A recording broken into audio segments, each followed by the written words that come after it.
Ladies and gentlemen, welcome to your June 18th, 2022 Stardom Sendai show.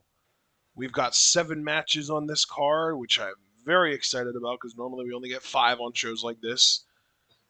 And John, I believe you're already at 15 seconds, so we can get right into this thing in 3, 2, 1, go. This first match, we've got Miyu Amasaki versus Rina. And this should be a lot of fun because this is I mean, after you get past Ami Sore, who is very clearly winning this block, it's anyone's game. Exactly. And that matters. And second place matters in both of these blocks because at the end of the day, while the winner of both blocks will be advancing, one other person with the next highest point total will also be advancing. Yes.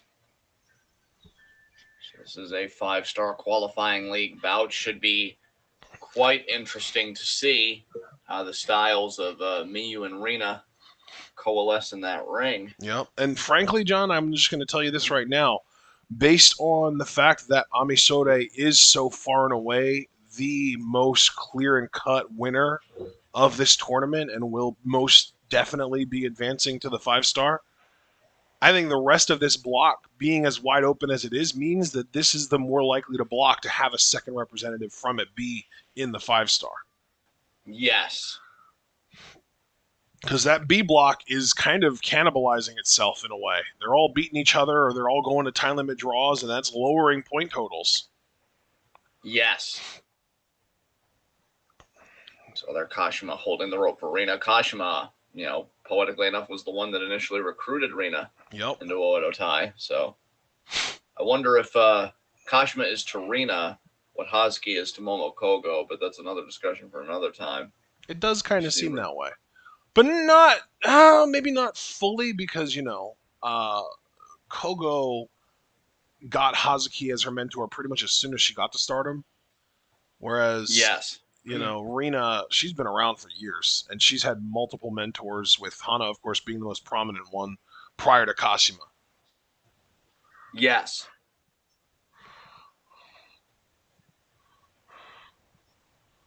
Here we go. I love how Oedo Tai feels like such like a Mean Girls like bully gang. Like, oh, I know I'm in this match, but I'd rather talk to you guys for a few more minutes. Rina's like leaning over the ropes talking to her faction mates. Yeah. God, I can't believe I have to wrestle her today. Yeah, that's the vibe, right? Yeah, she thinks because she can play the violin, she's better than me. Whatever. I mean, it is a pretty impressive talent. I'm just saying. It really is. It makes me happy inside. And given the rapid degeneration of society as we know it, I think we should all savor the happiness we can get. Referee checking Rina there.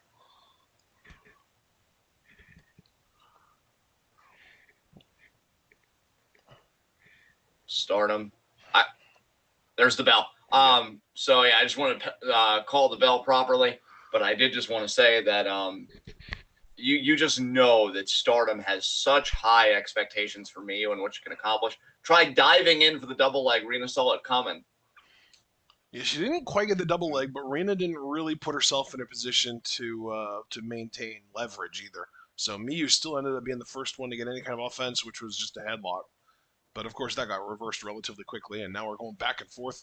Rina with a hammerlock, back elbows for Miyu, into a side headlock again, although admittedly a little sloppy on the way there.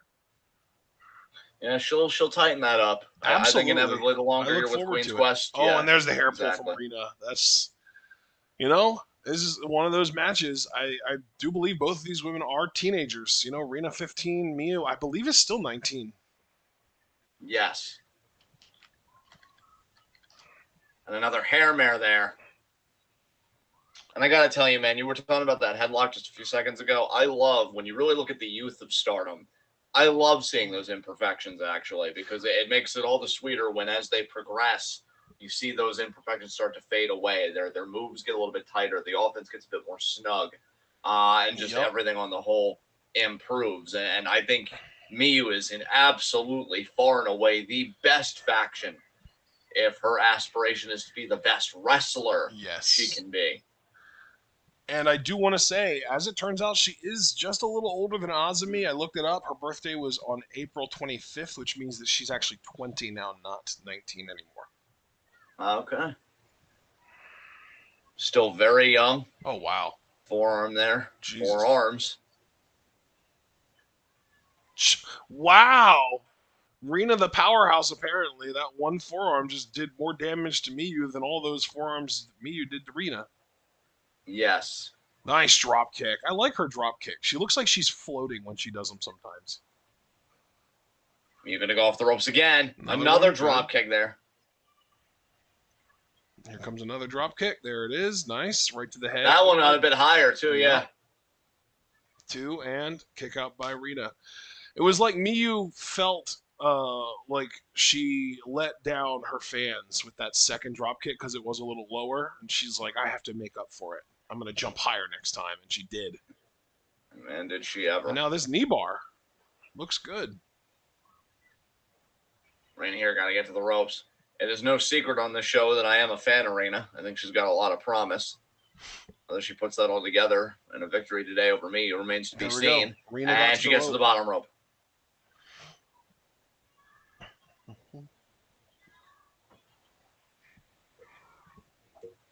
And you see Miyu there kicking the knee that she just had the knee bar in, and I'm just going to isolate that leg.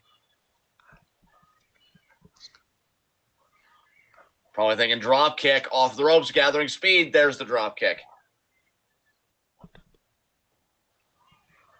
Cover. Kick out.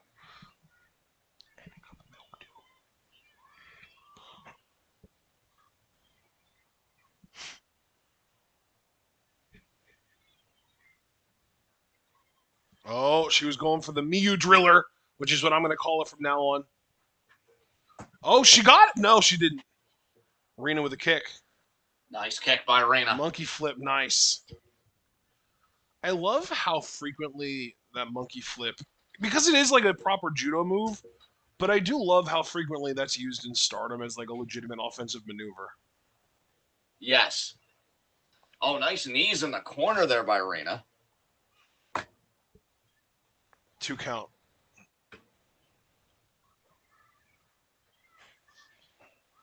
We know that Rina's finish is one of her finishers. She's got the gory bomb, but she also has the double diving knees. I was just about to say she also has hydrangea. And that looked like what she wanted to hit there. Oh, that floating DDT by Miyu. Beautifully done. Going to go into the cover here.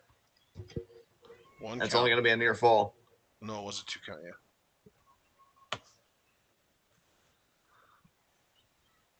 Miyu saying that's it. Not so sure about that. Rina can be quite spry when she wants to be. Double underhook. Miyu driller. That's going to do it. Pin. I don't know. Taking a little bit of time on that cover. 2. She kicked out. Oh, shit. Yeah, those few seconds, man, that Miyu took getting that pin. Who did she beat between a near fall and a 3 count? I forget. Was it Waka? It might have been Waka, yeah. Oh, no, Waka. It was either that move or that pin that Miyu does that we got excited that finally got a win. Oh, it was Kogo. Okay. Judo, what a judo throw by Rina. I will say, though, that pile driver is still paying dividends because you see that Rina can immediately, make a chain of offense. STO there.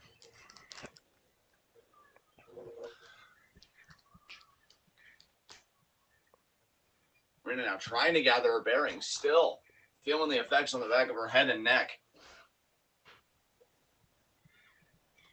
Well, thinking gory. No, Miyu. Great scouting by Miyu. Saw it coming. Go behind. Oh, no. Rina. Oh, wow. The backslide into the jackknife. This might do it. That might do it. Oh, Miyu reversed. 2. Kick out. That was close. Oh, wow. That was close. Oh, here we go. Away the boot. Miyu roll up. Tight roll up. 2. Kick out. Man, Miyu wants this so bad. Yeah.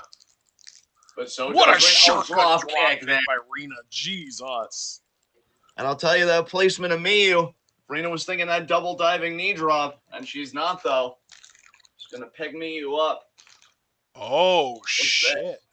Oh, this is going to be Something an inverted new. suplex. I think she's done this before. Yep, there it is. I think that's a shout out to Konami, because I know Konami's won with that move before, too. Oh, but Miyu does kick out. Very weak kick out, but she got there. We have seen Konami win with that inverted suplex before, right? I'm not, like, imagining things, am I? I've never remember her winning with it, honestly, but...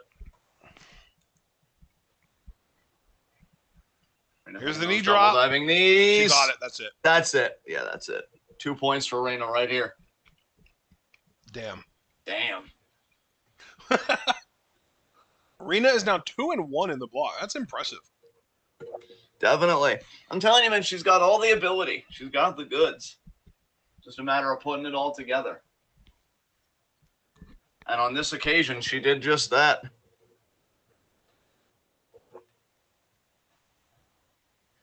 I said at the start of this match that Stardom's got the weight of their expectations upon Miyu. It's a crushing weight, but apparently not as crushing as Reina's 2 knees.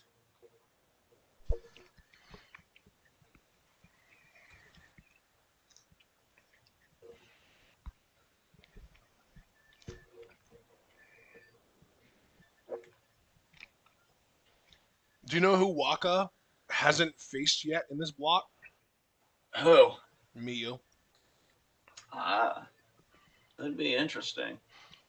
I think it would be really interesting if they gave Waka her first win and turned it into a miniature win streak where she beats Miyu in that final block match, and then she beats Ramkaicho on New Blood 3, and then turns that into a shot at the future title, because she already has a match with Hanan on Midsummer Champions, which is the day after New Blood, and fucking wins the title.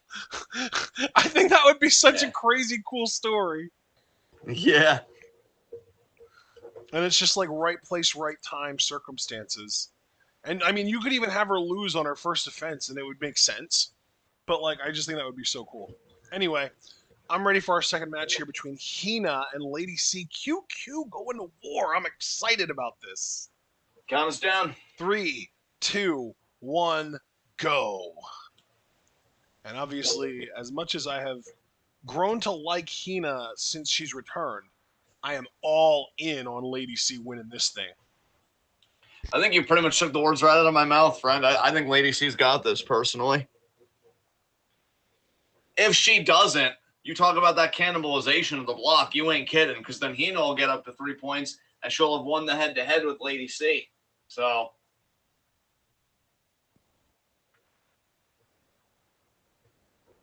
a lot at stake here for Lady C, more than might meet the eye.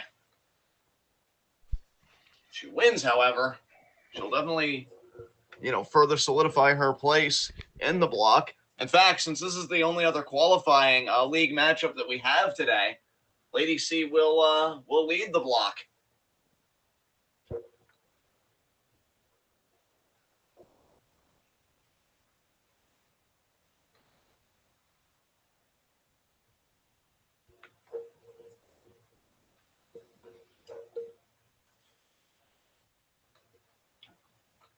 Here comes Hina.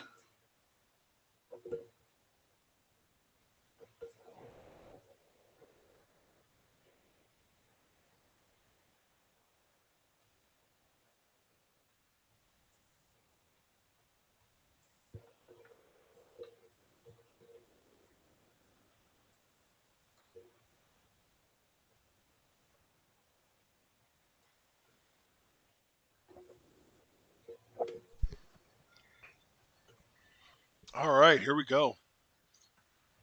Yeah, just to double down on what you said, Hina has grown on me considerably since her return, and that's a big compliment, given that I will readily admit that I kind of wrote Hina off in the beginning. I mean, again, Rina at one time was my favorite. Now I think Hanan is my favorite because I'm really seeing her step into that ace role slowly. You can see she's emanating that energy. But Yep. Hina's really good. I think she's tightened some of her stuff up. Definitely, I'll put it to you this way: she's never felt more a part of Queen's Quest to me than she has since her return. Just really embodying that spirit. Yep. Man, these kicks by Lady C, the flexibility. Yeah. She's got the height and she's got the ability. I'm telling you, I keep saying about a lot of these Stardom performers that they have all the tools, they have all the goods, and Lady C, I think, would be another one. You know, it's that moment where everything clicks and it changes everything. Hina now being introduced. Yep. Everything around you starts to slow down because you feel like you've seen it before. Exactly. Referee checking Lady C. They talk about that a lot for NFL players where new rookies, everything feels so much faster to them when they first get to the NFL. There's the bell. But at some point during their rookie season, most of them, it starts to slow down and they start to realize, like, wait a minute, I'm here for a reason and I get this now. Exactly. Lock up there. Look at Hina. Well, I do think that it is very safe to say that Hina has a significant technical advantage in this match. Yes, I would agree with you there. And I'll tell you, man, what's so fascinating, particularly put myself in Lady C's shoes. You're talking about a woman that for so long was, a loner, really wasn't getting any wins. I mean, we've talked about how long her drought was and even getting victories. But the thing about promotions like Stardom and New Japan is, you want individual success, but you also run with a group. So you want to be your strongest self, not just for yourself, but for your teammates. And we know Lady C has been frustrated. She even said recently, I'm not satisfied. This block, though, has been revelatory for her because she's yet to be beat. Worst thing that happened to her was a draw against Mai Sakurai. And Hina now taking her to the corner.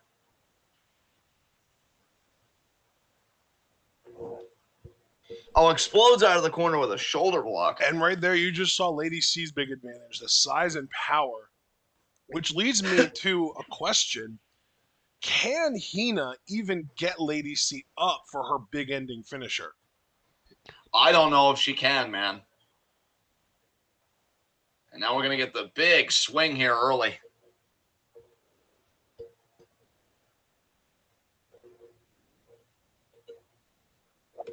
And that's the thing. You want to be in the 5-star. You want to qualify, not only just for that lofty dream of winning and challenging for the world title, because I think even some of these women know deep down that that's probably not going to happen, but it's still about the experience, about the opportunity to maybe get in the ring with a Julia or a Mayu and really test yourself and really grow as a performer. That's where I think someone like an Ami Sourei is really going to benefit. She might even be getting in there with her own God's Eye leader, Shuri, when she qualifies for the tournament. That'll be huge for her development. There's no doubt about that.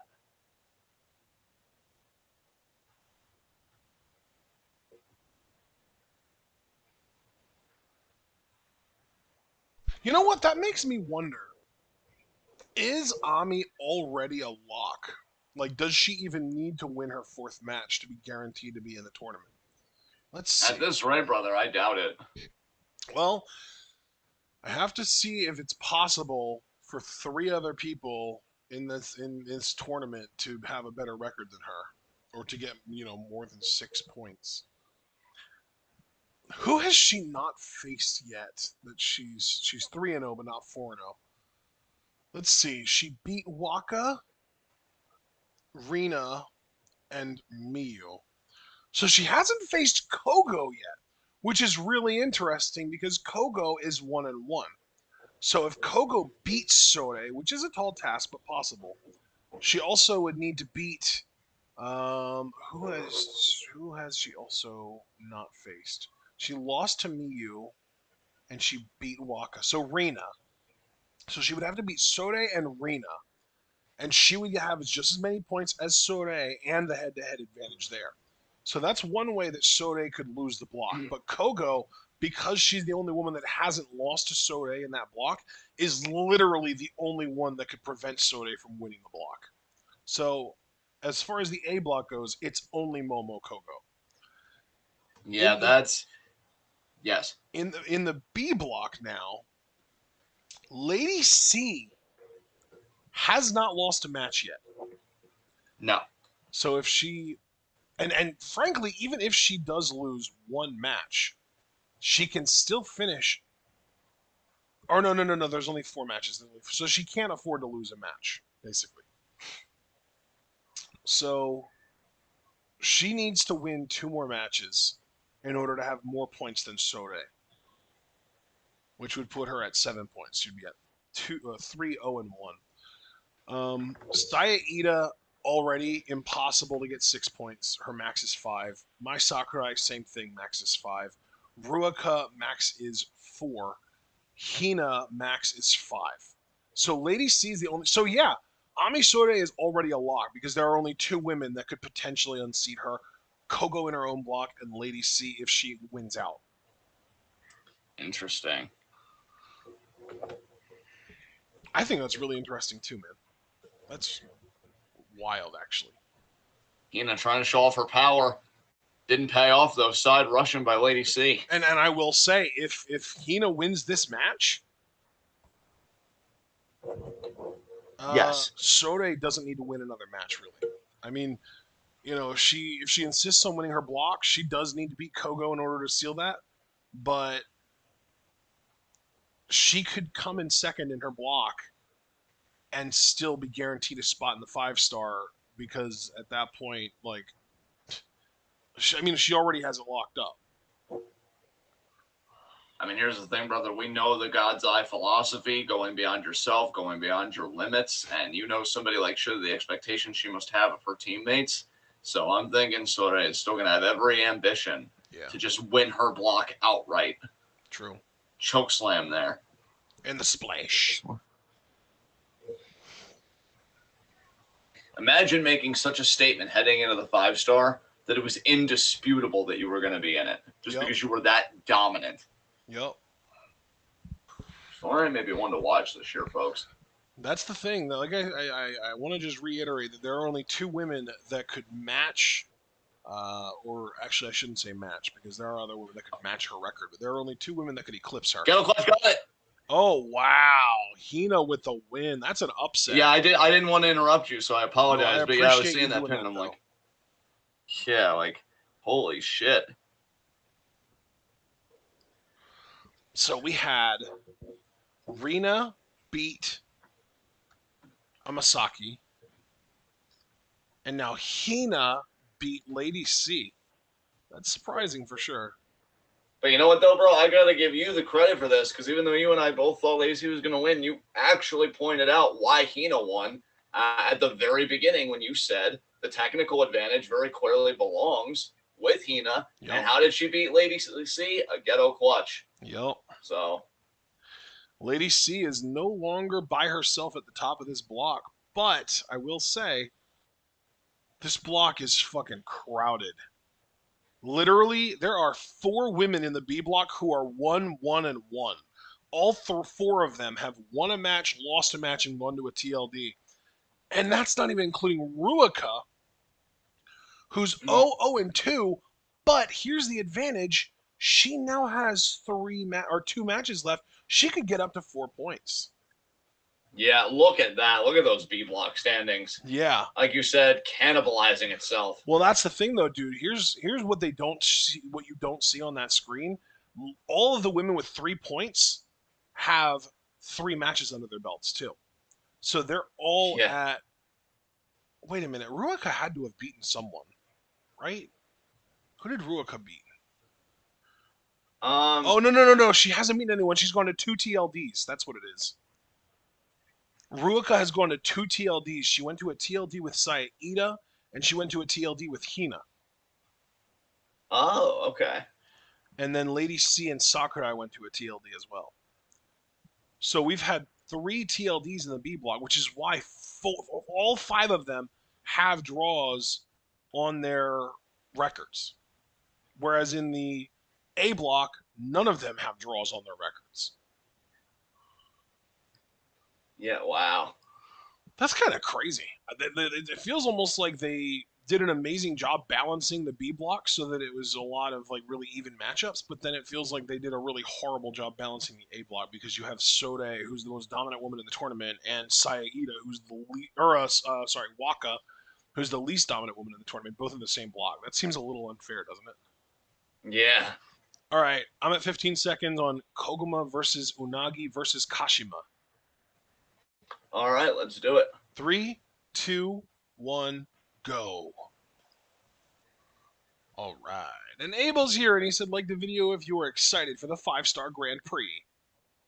I'm excited that you're my surrogate son all the time. So, thank you for Existing. the promotion there, Abel. Yeah, exactly. And existing. I mean, that's the big thing. God, if you didn't exist, this planet would suck.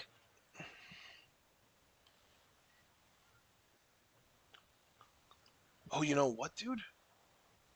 Oh, no, yeah, I already updated that. My bad.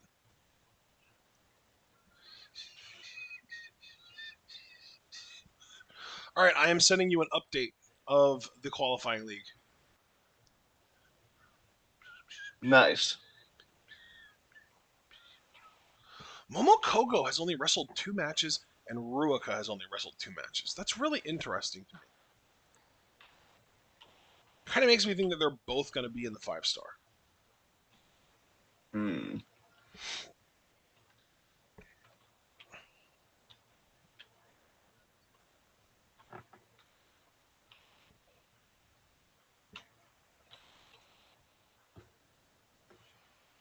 God, Unagi's theme. It is something else. Yeah.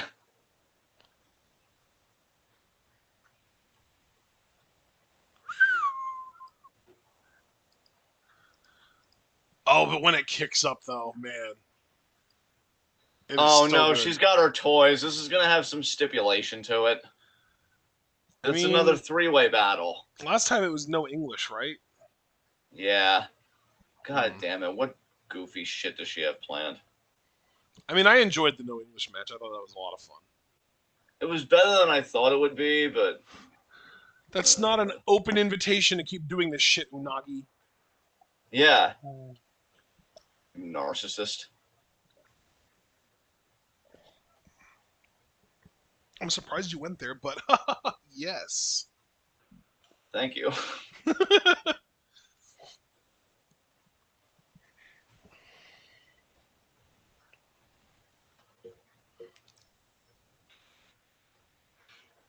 What the fuck is she doing? She is... I don't even know. Koguma coming out to her fucking clown-ass music. Yeah. Fucking, I'm a bear. Fuck you.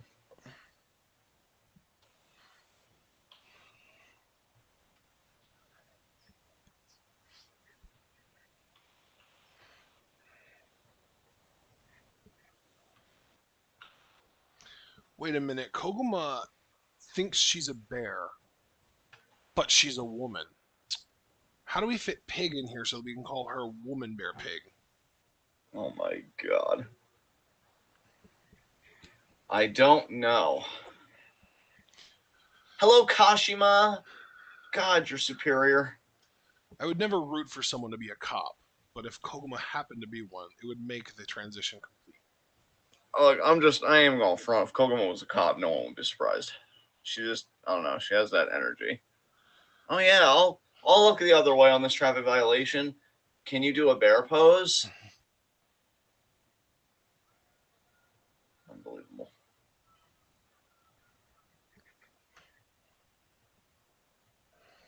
So we got 1/2 of the Gazas champs and 1/3 of the Artist champs in this 3-way. And Unagi is a former Artist champ.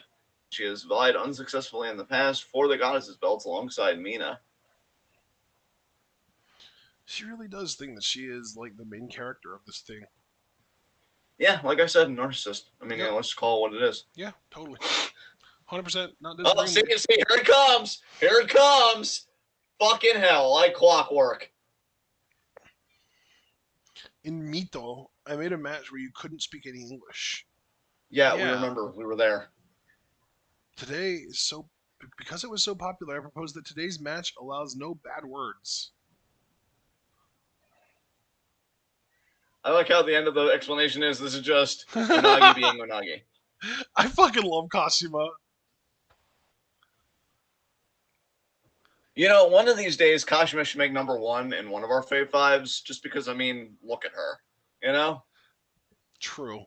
Fair. The charisma, the ability. And again, I circle back to this word, the sheer superiority relative to most people. I'm not talking Stardom roster. I just mean the human population generally. And I know no one will look me in the face and tell me I'm wrong because I'm right. Kid and Momo there, thumbs downing this stipulation.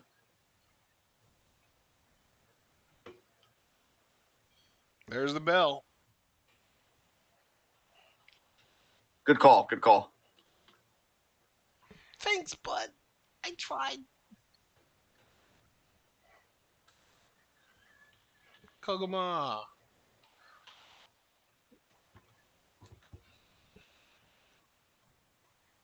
What happens if you take the OG out of Koguma, John? It's actually a good question. OG. Kuma. So, fuck you. I didn't think you'd have that big of a reaction to it. Jesus, okay.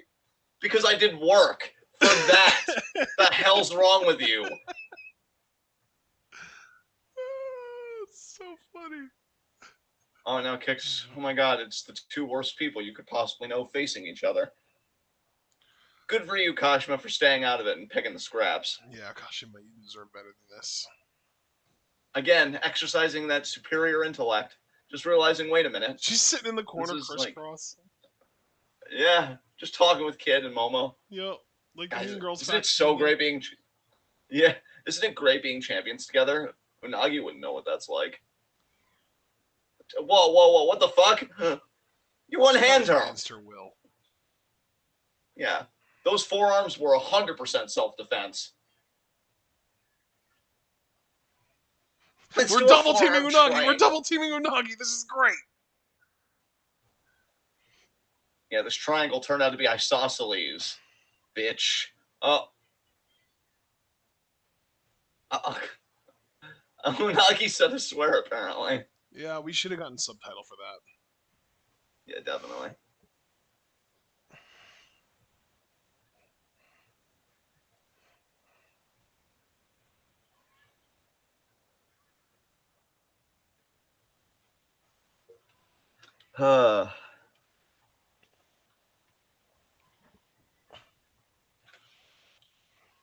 And now Unagi and Koguma double teaming Kashima. Because there's no justice in this world, people. That's going to be a double drop kick. Wow, well, actually, a drop kick and a boot. Lazy ass. Unagi can't cooperate. Yeah, exactly. Couldn't even leave your feet for that, huh? Oh, nice drop toe hold back, Koguma. Oh. The Kuma clutch! Oh, man. That's the perfect name for this move. I'm keeping it.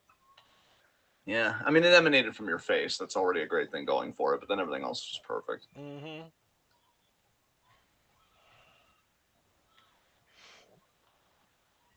Oh my god, Kashima, what the fuck?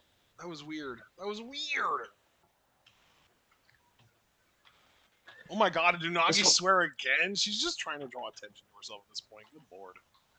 She's so starved for it, dude. Holy shit. Like, get therapy or suppress it like the rest of us, but fucking pick one.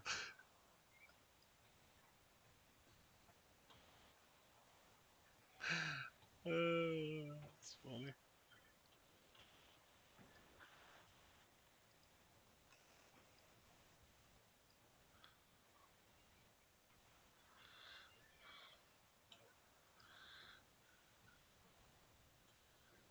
Kashima into the cover. And a kick out.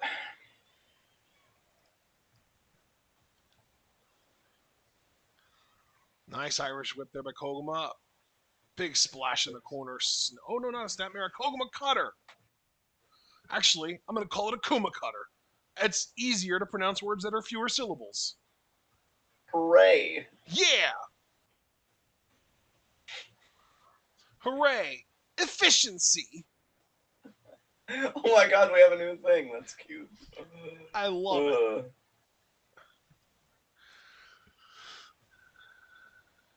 One day we're gonna merge the two, and it's gonna be like, hooray, betrayal, and then you're gonna be like, done efficiently, and I'm gonna be like, yeah. Hooray! Efficient betrayal.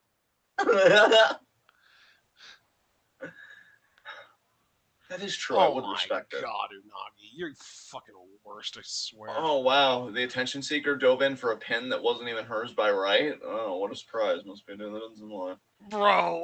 Man. Oh god, I can't believe you just said that. Which okay, part? it is hilarious though the way that she kicks their legs off from under them to set them up for the leg drops. I've never seen something so quintessentially in my life. Yeah. Anyway, just the idea that you're constantly supporting heels that are opportunistic, but you can't get behind Unagi doing the same thing. And you like rail against her for it. Don't know if anybody's secretly playing John Bingo in the Discord, but I'm complex. There it is.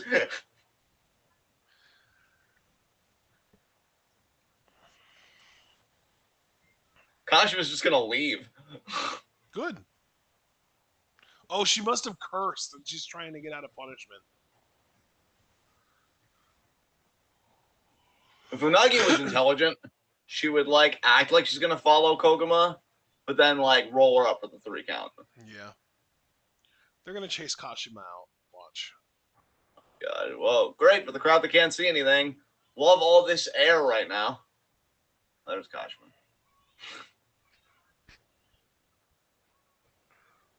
Did she fall? Oh no, she's hiding. Actually, pretty smart too, because she hid in Oedo Tai territory. Mm-hmm. Yeah, I dare you two to try and go mess with her now. Dare.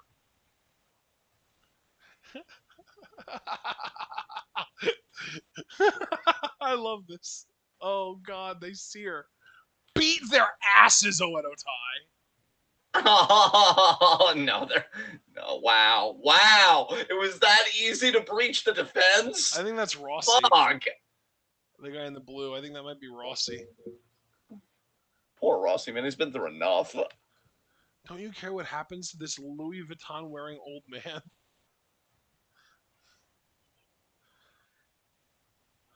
Wait, they're holding Rossi hostage? Holy shit. Jesus. Wow, Kashima actually cares enough about Rossi that she's going to take the punishment rather than him take the hit. That seems so anti-Oedo Tai.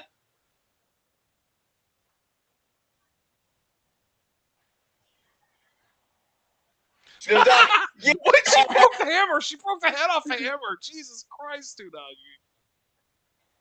Bro, I was honestly kind of hoping that she'd find a way to revival them both at the same time and pin them both. Kashima was the fucking best. Holy, she's going to go for it. Oh, nice shote. I think that was a shote to the boobs.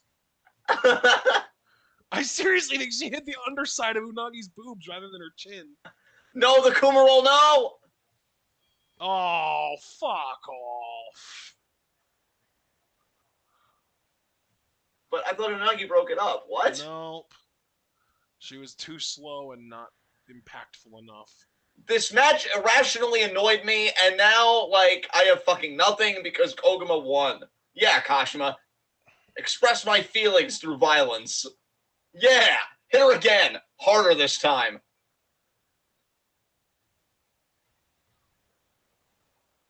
What a bunch of crap. I think Saki just spit, or no, she must have just cursed at Koguma. This is all your fault, Unagi. Stop meddling in your own matches. There's the head of the hammer. Wouldn't it be fun if we added this stipulation? No. Stop your attention seeking, you mark. She's like, give it back, give it back. And Koguma's just like, no, it's mine now. I won. This is my trophy. You're already one half of the Goddess Champs, you fucking klepto. Unagi got the fucking rod, the hammer handle. Husky is corpsing so hard right now. Yeah. It's like, Kogo, what are we gonna do with you? Smile, though. So wholesome. It's so pure. Yeah. It's, and I can't believe I'm saying this. It's worth protecting and enjoying, even if Koguma's the one that causes it. Yeah. Fuck, Husky, you're wearing me down. Not good. All right. Next matchup. I'm not really looking forward to this one. Julia and Himeka versus Ida and Momokogo. I like 3 of the 4 people, but like Ida kind of takes down for me. Gotcha. Yeah, like I don't know. I like Kogo to be with a more. I kind of do this thing whenever Ida is in a match like this, where if she's on offense, I just kind of tune out like mentally. Like I just stop paying attention, basically. That's the smart way to go. Yeah, I respect it. Nice.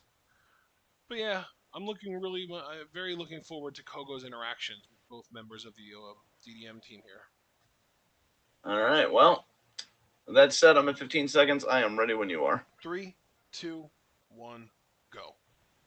Speaking of things that I respect, I mean, how is your face today? Let's talk about Ashton. Oh, it's getting its way by. You know, we're living, we're doing things. It's all good, I guess. But you know, I'm a little worried because of the fucking financial dire straits that I got put into yesterday because of my goddamn car inspection costing so much. God, you know, it's funny how a car inspection, you really wouldn't think that it would, but it just encapsulates like everything wrong with capitalism and industrial society as we've currently structured it. I mean, for one thing, cars being a thing as massively as they are. 2, expenses for things that if cars are going to be a massive thing, you know, maybe ease up a little bit. People have places to go. Just, yeah, everything is so awful. Bro, I had over $700 in my checking account, car inspection, plus I made a payment on my PayPal credit, and now I have $61 in my account.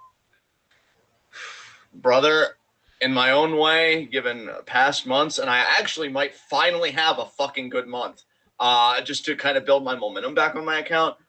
Hard mood for like the first several months of this year, especially. Mm-hmm. I would end so many months with like $4, and I'm like, what the fuck? Dude, I will say, I do feel bad for you and my mom and anyone else that gets paid monthly, because I get paid weekly, and it is so fucking nice, I gotta say. Yeah, I can imagine. Like, absolutely. Just knowing that even if you feel like you're broke on a Monday, you're only 4 days away from a paycheck. It's like, oh my God, that's nice. Yeah. I will say, a friend of mine told me, and I did one of those resist bot things where I automatically sent letters to my senators and stuff, where there's legislation being considered to restructure Social Security, like for the better. Like, I think one thing, for example, that would be restructured is that normally in just a standard checking account, you can't have more than $2,000 worth of like assets and stuff. I think that would actually raise the ceiling, which could actually have great economic benefits for disabled people that like want to work or maybe are more able to work, but are like kind of in a weird situation. Because yeah, like you can barely get off your feet when it's like, oh, you're good now, we don't need to support you, and then they pull that card out, and it's like, whoa, what? Now the whole house crumbled. What the fuck? Yep. So I'm excited. I don't know what other changes are coming. I have to read more into it, but I mean, dude, I think it hasn't even been updated in like 30 fucking years. So like, it getting updated is long overdue, and I hope it happens. Yeah. Especially because like Biden has in his administration apparently people that have like openly advocated for like the privatization of Social Security, and that's like fucking horrifying. So yeah. God, hello, Himeka. Politicians are fucking awful. They're ghouls. I can't even anymore. They're fucking ghouls. Hello, Julia. She's looking radiant today. Where's Javaris to support his woman? I posted that we were live in the Discord, and he's not online, so there you go. I'm going to dismantle his job and financially secure him so he doesn't have to work. No. I'm going to financially secure everyone by making financial security an antiquated concept because we'll move beyond capitalism. Literally, the criterion will be, hey, are you a person? Yeah, you're taken care of. Don't worry. But then, you know, we should think about the non-human animals, too. They are beautiful. I was They're getting. actually having a bit of a conversation last night with Galatea about how awful conservatives are and how like the big thing that we have in common is not liking liberals. Yeah, And like it got me to there's the bell. thinking, good call. And it got me to thinking, like, what if the way to really get through to conservatives is to meet them at anti-government, but then just try and get them to go a step further and say, okay, also anti-capitalism.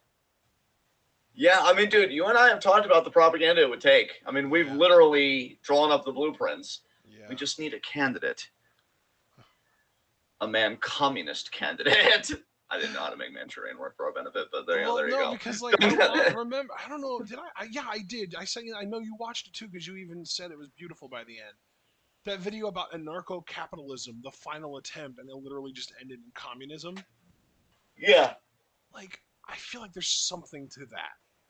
Like, I feel like there's something to the idea that the final form of like the most pure anarcho-capitalism possible is literally just communism. yeah, Which I mean, really, I should take it a step further and say anarcho-communism, of course. yes, Like, if you claim to be an anarcho-capitalist, you're wrong. But what reason are you wrong for? You're either wrong because you're just a capitalist and you're just a piece of shit and you're like not really anarcho anything because you believe in hierarchies, or you're wrong because you are such an quote unquote anarcho capitalist that you're actually just a communist and you don't realize it, or an anarcho communist, I should say, and don't realize it yeah. because that word's scary to people. I mean, look, I've openly admitted many times here and elsewhere that I am a leftist who is like a lightweight when it comes to his theory. Like, I've barely read any Marx, and believe me, I'm not proud of that fact. I definitely want to read a lot more of him, Right. before my time comes. Yeah. But, like I've always said, I've always loved Castro's term where he says, like, oh, I'm a utopian communist because I haven't read the theory, but like, I have my own eyes. Like, I can see that society's crumbling. And I've just always found repugnant, like, even the very idea of ownership, because even when you unpack it like intellectually and theoretically, like, well, how do you establish the grounds of that ownership? And there have been people that have tried. Like, I know Locke says that, oh, well, what are the criteria by which you own property? Well, if you mix your labor with it, I know was his big idea. But it's like, if we consider the earth as like one container for the species, one giant piece of property for everybody, really hard to lay claim of ownership over a whole earth. And yet you see nations still fucking trying. Fucking corporations being like, oh, we own this. Like, the idea that Nestle will be probably first in line to privatize fucking water, when the water wars fucking start, is like a really ghoulish thought to me. I just, and Himeka here. A lot of power. There's the scoop slam. Nestle literally come out and said that they don't think that water should be a human right? Oh, yeah. Oh, yeah. Yeah. Yeah. They are all about that, my Bro, man. I love when we were And watching that offline TV video a few weeks ago, and Michael took a sip of the Nestle and was like, "Oh, the children's tears fucked this one up." yeah, Holy yeah. shit, God. Oh And man. like, that is where, God, I don't even know what I want to say. I feel like a rant's coming and I need to stop myself. But like I was saying today, because I don't really like Hassan. I think he can be, a lot like Hasanabi? Kyle Kalinske in his own ways. Yeah, exactly. I Oh think he right, the can be a bit, smugness. yeah, the smugness a bit much. But he did. There was a YouTube clip of him uploaded today where he was reacting to conservatives, Ben Shapiro, everybody's fucking favorite, and Matt Walsh, a guy that I've hated for a long time. I first encountered him for an article he wrote for Breitbart, being like, I don't get why people like Beyonce's Lemonade. It's not like Beethoven or Mozart, and it's a further generation of our culture, because just dog whistling that he's just anti-black and he just doesn't want to say it out loud. Bro. I've Um, heard things about that Matt Walsh motherfucker. He's awful. yeah, there's so many conservatives. I would literally pay. We live react to a lot of stuff. I would pay to live react to them getting fucking punched. It'd be amazing. But they were having a meltdown and it was a shock to me too. Fox News actually ran a positive piece about trans youth. It focused on this one teenager. His name is Ryland. And the parents, which again are a very conservative family, like, yeah, Ryland, I think they said he's 14 now. And he said, by like the age of 5, he knew what his gender was. And it was this really positive, affirming piece. They used the right pronouns and everything. And Shapiro and Walsh are like, oh, Fox News is disseminating, radical leftist propaganda. Gender activist Trevor Project, which for those that don't know, Trevor Project is a pretty much a crisis counseling center, but specifically focusing on Saga youth. I know they use Yes. LGBTQ plus, but I've already explained why I Yeah. like Saga better. Dude, it's really interesting you bring up the Trevor Project because we literally just had in the world of Minecraft MCC Pride 2022. My MCC stands for Minecraft Championship. The actual Minecraft Championship just happened, but they also had a separate one called MCC Pride 2022, which was a little less intense. Like it didn't have so many tryhards in it, but it did have more well-known people in it because they accepted donations and all donations, all benefits went to the Trevor Project. Very cool. Right? Very cool. I was like, damn, I didn't know they were doing this, and it's really fucking cool. They ended up raising. Let me actually see if I can find a number for you.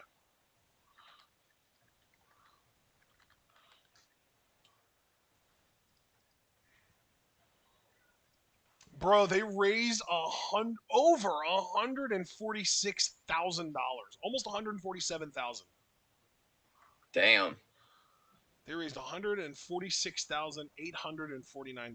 That's incredible for the Trevor Project too. You were just bringing it up. Yeah.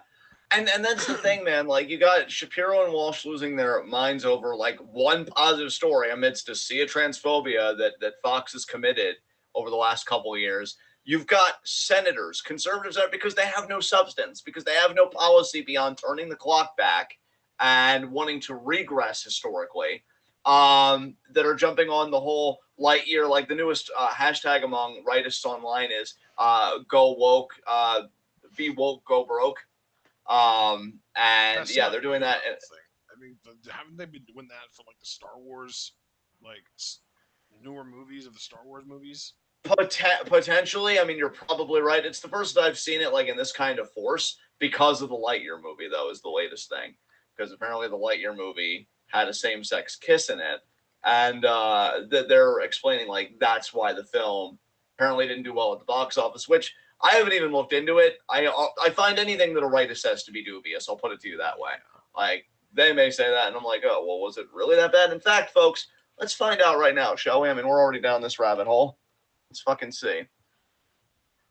Because it was a Pixar film. So maybe by Pixar standards it was low. Okay, yeah. Okay, yeah, I will admit they are kind of right on this one. The budget for the movie was 200 million. So far the box office has only made 91.7 million back. Are you talking about Lightyear? Yes. Hasn't that only been out for like not even a week yet? Let's see. When did that come out? Oh, June it's been 8th. out for not even a week yet. No. June 17th, brother. Oh, yeah, no. No, I was looking at the wrong theater. Yeah, June 17th. So So it yeah, hasn't even we'll been out see. for a week yet. It's been out for all of 5 days.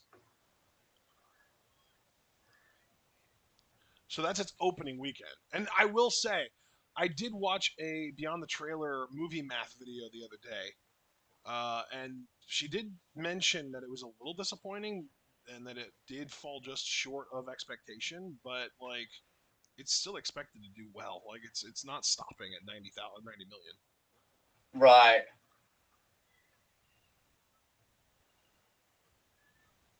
If anything, that renewed hashtag now for Lightyear might even embolden, Saga Youth and everything in groups and communities to want to To go go and see it. see the movie. Yeah. Yeah. God, I just everything is so bad. Emeka, look at the power of Emeka.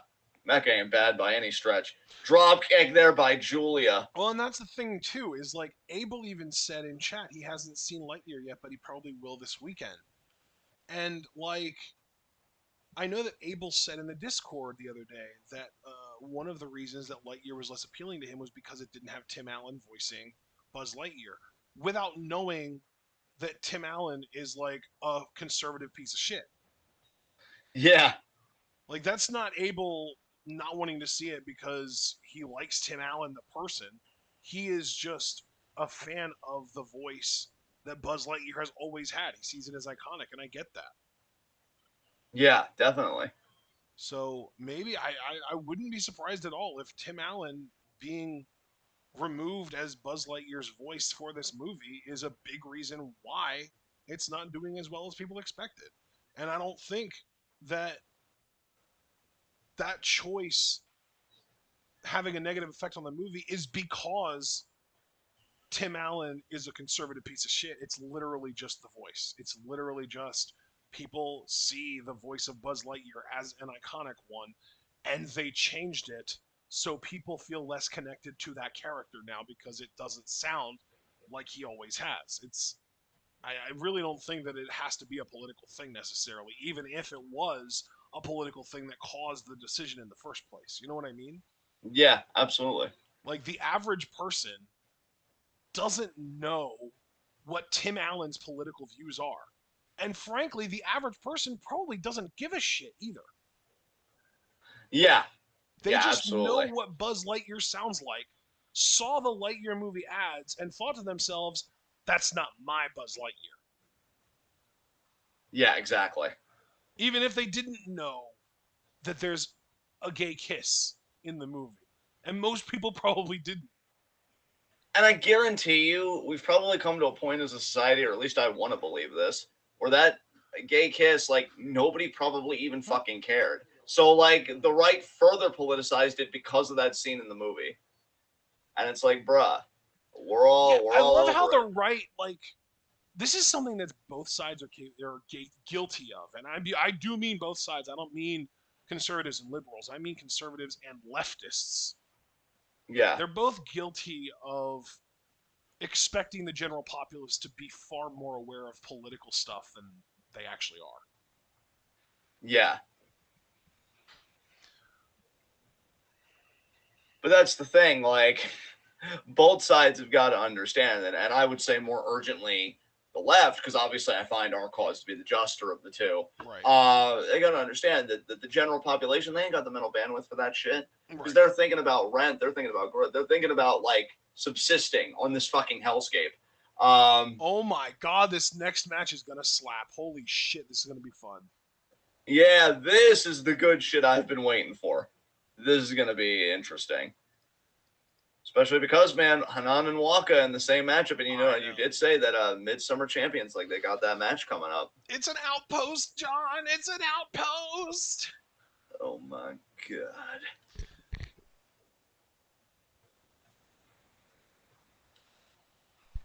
Are All you right, ready? I'm at 15 seconds. I am ready when you are. 3, 2, 1, go.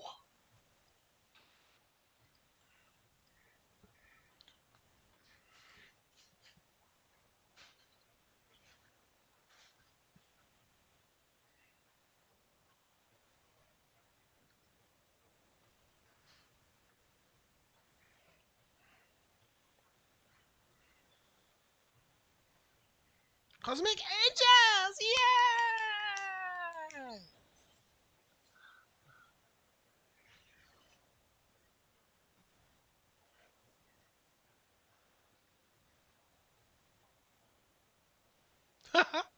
Oh, the little dance. Waka's in the middle now. Oh my god.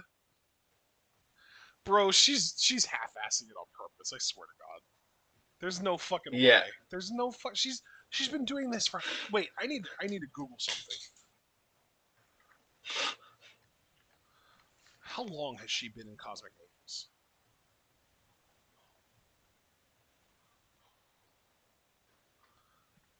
She's been in Cosmic Angels since fucking September. It's been 9 months. There's no way that she hasn't gotten the dance yet unless she's doing it poorly on purpose. God, I want you so desperately to go to a wrestling show just completely unfiltered. Because I could just picture you in the front row while this entrance is happening. Waka, why are you being so deliberately slow? This is bullshit. You've been here 9 months. We know you can move faster than that. What's the deal? It's not just that she's slow though. It's like she does the moves halfway on purpose. I'm telling you, it's intentional. No, see, that's the thing. You'd be looking to other people and be like, it's intentional. It's deliberate. You all can see it, right? Right? You'd be a perfect character that's on a civilization they don't understand, and the more you learn about it, the more horrified you are because you're like, no, no, that's not how this works. It's not how any of this works. Hana! Hello, Hanan. Hazuki! God, this stacked fucking trio. This championship trio, actually. Hell yeah. SWA, Future, and half the Goddesses belts, all on the same Mm-hmm. team.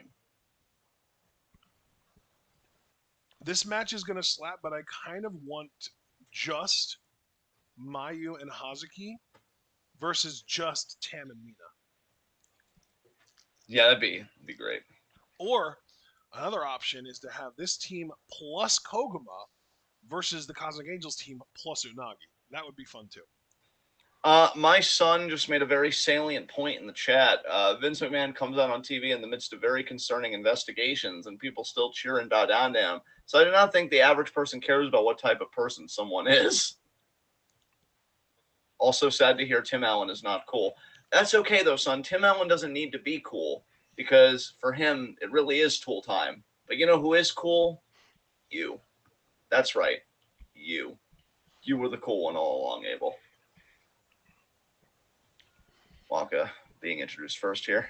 I mean, you could try to explain the actual science between or behind transgender people and how that works. But I feel like Tim's response would be, Ah!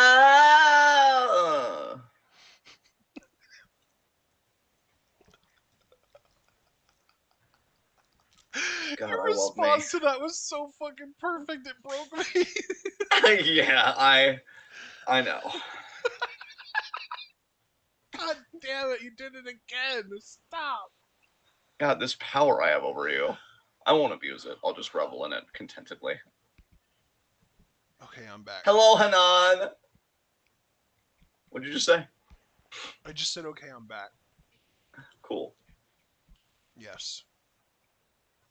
Very. Aw, Abel said, love you, Papa. Love you too, Abel. And then he said, LOL, etched into the Tim Allen thing.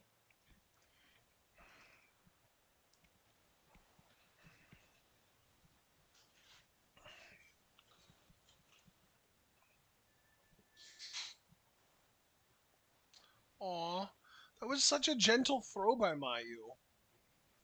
I think too. That's another reason why, like, when I talk about that Fox News spotlight that they did on that family with a trans child, I really have to give credit to the parents for like unlearning their transphobia because they said they like read a lot of stuff and they went to support groups. Like, that's the thing. Which there's just a little bit of residue of optimism left in me as far as like other people. I want to believe that other people can change. I think we actually see it a lot more often than media might give the world credit for. But, like it does take work.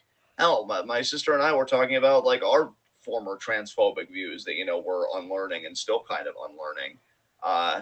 It's a process. Walk of volunteering here. And so is Hanan. Oh man, There's the bell. Outpost already. And you want to talk about learning and unlearning, the one thing Waka would love to learn to do is how to win a match. What is the combination that'll bring Waka her first win? Nice single leg pick by the champion. God, Hanan just gets better and better all the time. Bro, so funny. Abel just said, I do like Chris Evans, and I think he's actually a cool person, so I will support New Buzz. I just gotta tell you, this was a long time ago, probably like 2 or 3 years, maybe more because fucking COVID time. But I saw, bro, there was this entire fucking thread on Twitter of all of the problematic shit that's basically ever been said publicly by every Avenger. Oh, wow. Obviously, Chris Pratt had the longest laundry list of shit because he's awful. But, like, it's brutal. I think the only person that actually came out of it scot-free was fucking Ant-Man. So Scott Lang came out scot-free. Paul Rudd, that's the guy's name. Paul Rudd was like the only one that they just couldn't find anything on. Like, Paul Rudd is just an actual real-life angel. Nice. which is I a really big hope deal. Quantumanium does well. It's a Yeah. big deal because he's 53 years old. You would never expect that just to see him. Oh man, Tam and Mayu here. Oh, Mayu just kicked to the Bro, gut that there. Hanan Waka interaction lasted about 30 seconds, if that. Not too much of an outpost, just a little bit as a treat. Oh, wow. What a kick to the gut. Jesus, Tam. Oh my God, these two are the best. I fucking love them both. Sniper kick there by Mayu. Yeah, they're fantastic. Better than being fan four stick.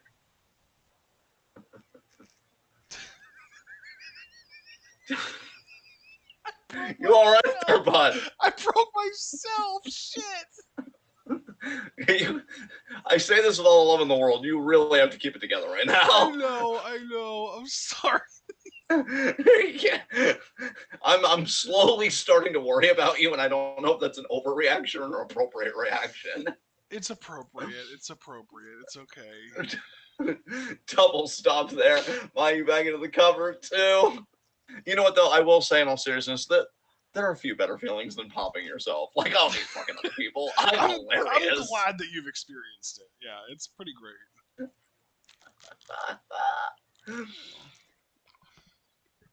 Yo, I gotta tell you, since this has quickly become one of those Stardom streams where we just talk about a whole bunch of stuff, you know how I'm helping my friend with her dissertation? Yep. Well, I've been working on the latest assignment she gave me. I gotta read all 10 plays that this one philosopher wrote. Jesus. And I feel like I didn't get to bed till like 6 in the morning last night because I got 2 other plays done. But one of them was so great because it was about 2 warring brothers that were like trading kingship back and forth. So like while one person was king, the other one would experience banishment. Look at Hazuki. So Did you see that? Hazuki avoided getting forearmed there by Mina. That was great. Yeah, Hazuki's like, oh, no, fuck that.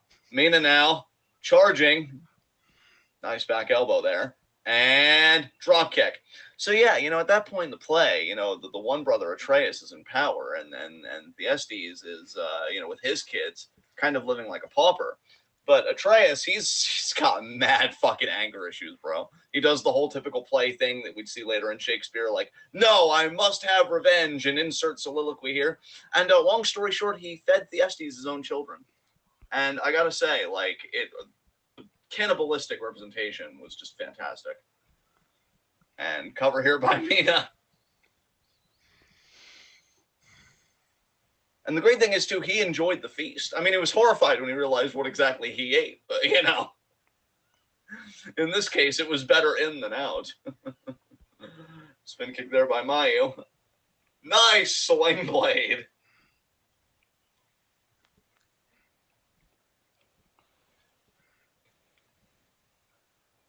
Tag to Hanan. What a drop kick.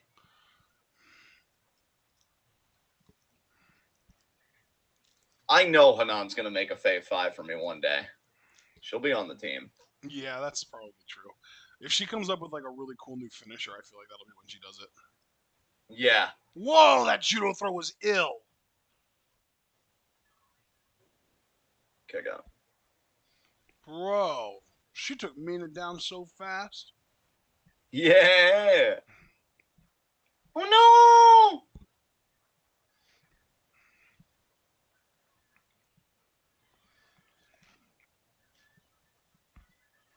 Take to the gut there.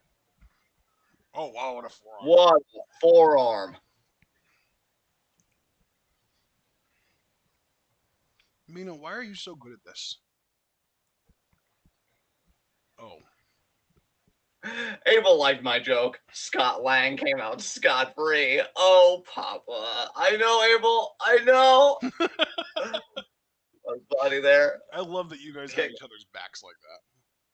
Yeah. He's the best. Pretty much, yeah. Abel, I want you to know whatever your dream is, I support it 100%, even if it requires me turning heel. I mean, let's be honest, I've frankly been ready to do that my whole life. Flatliner. You're a better father than Chris Pratt. Yay! I mean, dude, the way you were roasting him in Discord, holy shit! I think even I really don't like him. Kirby, I think, was the most taken aback. He was like, "What?"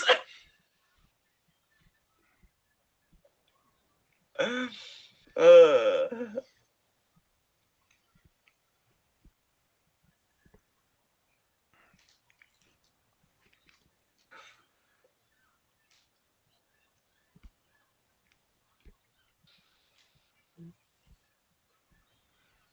Look at Waka go.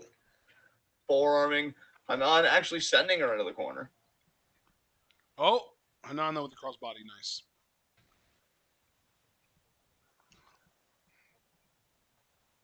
Nice Northern Lights. That was really, really beautiful.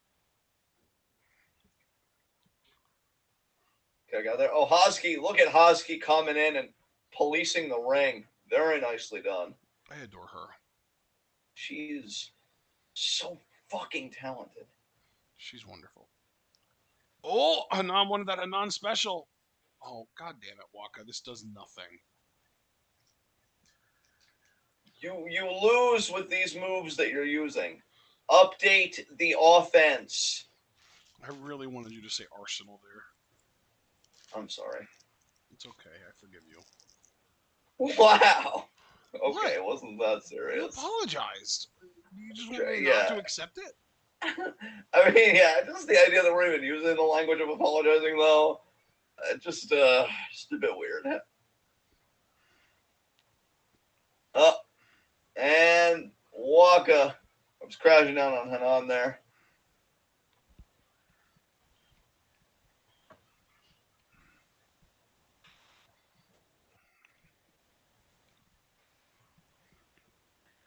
You know who else is a Giga Chat, Abel? Agamemnon. Just saying. And now Hazuki and Tam fighting on the outside. Drop kick.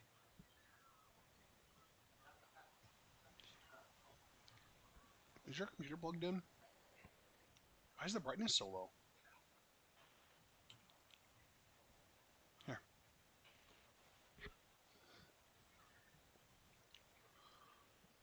Oh.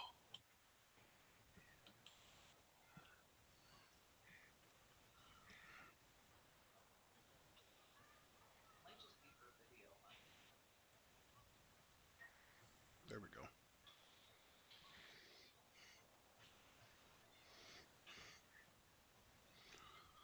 It's not.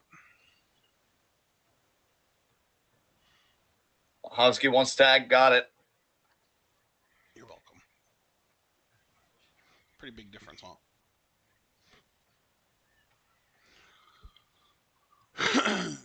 Abel said Chris Evans is a supporter of LGBT plus and abortion rights. That's America's Giga Chad. I know you already responded to that, but you never actually said what it said, so I figured I would just read it out loud because it's worth it. That's fair. That's fair. And Waka there, Not as fair. getting her head kicked off. Ooh. What a full Nelson slam there. Kick out. It pleases me sometimes how much you just pop for my established noises. Did you see what I said, by the way, last night before I told you about the Dumb and Dumber stuff? You mean in our conversation, right? Not in the Discord? On our Facebook message, yeah. All right, yeah. Well, you told me the joke. I want you to know my number. Oh, yes, I did see that. I meant to respond to that, but yeah, I guess it just slipped my mind. But yeah, we have so much to do. Yeah. Umbrella Academy Season 3, we have that. We have all the YouTube content that comes with that. I'm still waiting for New Rockstars and Grace to upload like the stuff for Miss Marvel last night. Yeah, bro, I'm thinking we do Umbrella Academy first. Then we do our Stranger Things rewatch. Then we watch Stranger Things Season 4 Part 2, which literally drops not this coming Friday, but the next. Then we do Multiverse of Madness and all the content that comes with it. That makes sense. Oh, God, Waka, that looks sloppy as hell. Good thing your partners are both amazing and elite and incredible and made up for it. And God, they're just so fucking good. Somebody adores Cosmic Angels. Just them two. So Abel, really, I love. so really, you could say somebody loves Dream H. That's true. Abel, I love when Uncle Ashton reads my messages. Abel checked up on me today. It was amazing. Aww. I love how much he loves us because we love him right back. Yeah. Positive feedback loops for the win. By the way, son, I know you've already done the college thing, but did you ever think you'd go back to college? Because if you are, we could start a fund. I don't mind. And oh, pump kick, super kick combo, famous survive. That was perfect. That was great. Bro, you're off your rocker if you think I'm paying for someone to go to college. Yeah, that's true. I mean, honestly, son, take it from your old man. Being an autodidact's the way to go. Like your uncle can vouch because he's seen most of my success stories on Facebook. I've made quite a career being an independent scholar in philosophy over these 10 years. I've gotten paid, son. When you do college, you're the only one that's paying others. Scoop slam there in the corner.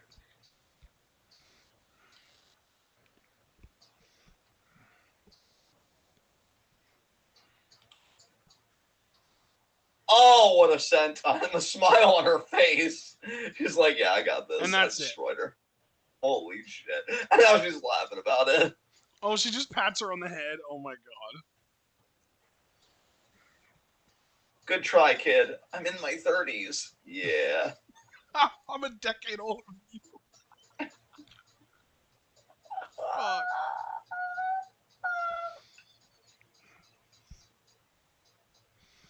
I really wish she'd bring back atomic bombs away. I've missed it. I think about it a lot. Did you ever even get to see it properly? I watched it on YouTube.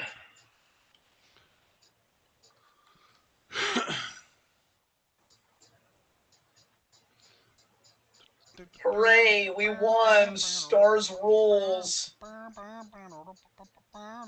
God, we went through such a traumatic period where Odatai was beating us at every turn, but now we're the ones fucking with other people.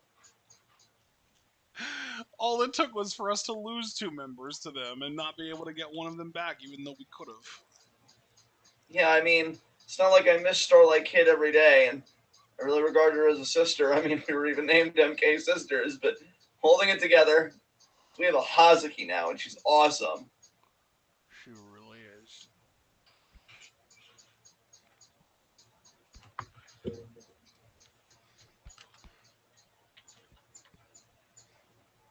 Oh my god, Pochi! Oh, wow. Great zoom in, cameraman. That was very good.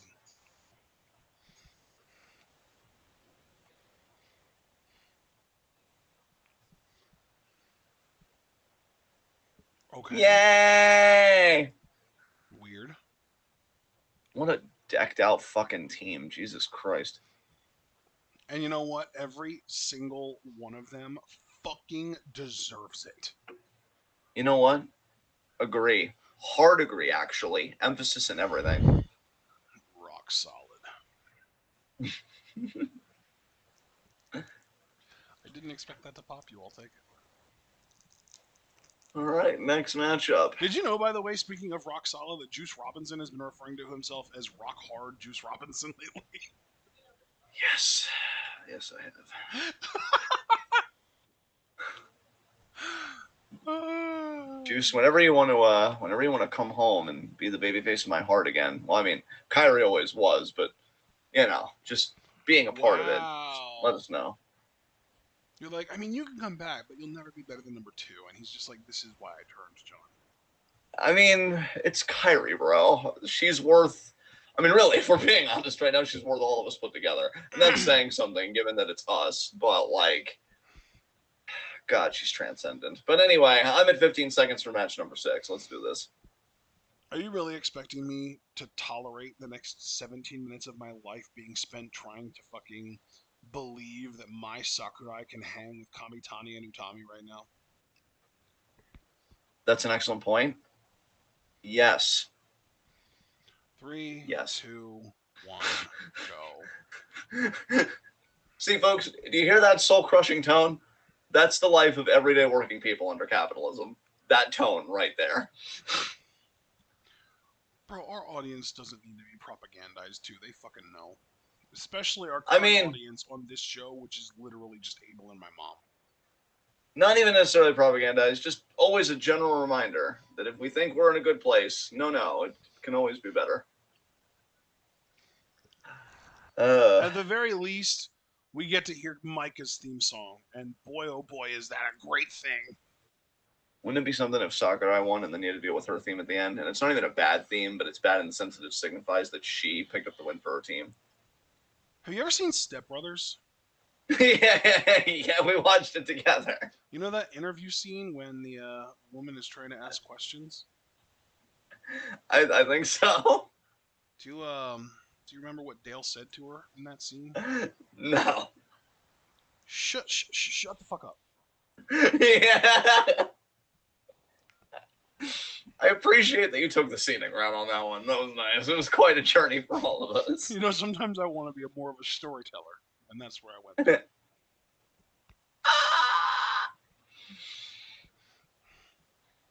Baby squeak for you and me. Yeah. You could have taken that further. Shut the fuck up. See, I was very quick on that one.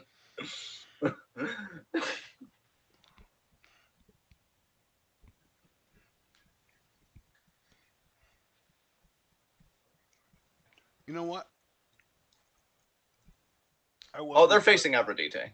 Yeah, yeah, we're good. We're good. I was gonna put effort into finishing your song, but now that you told me to shut the fuck up, I'm not going to. Good. It didn't need your effort anyway. You and your face.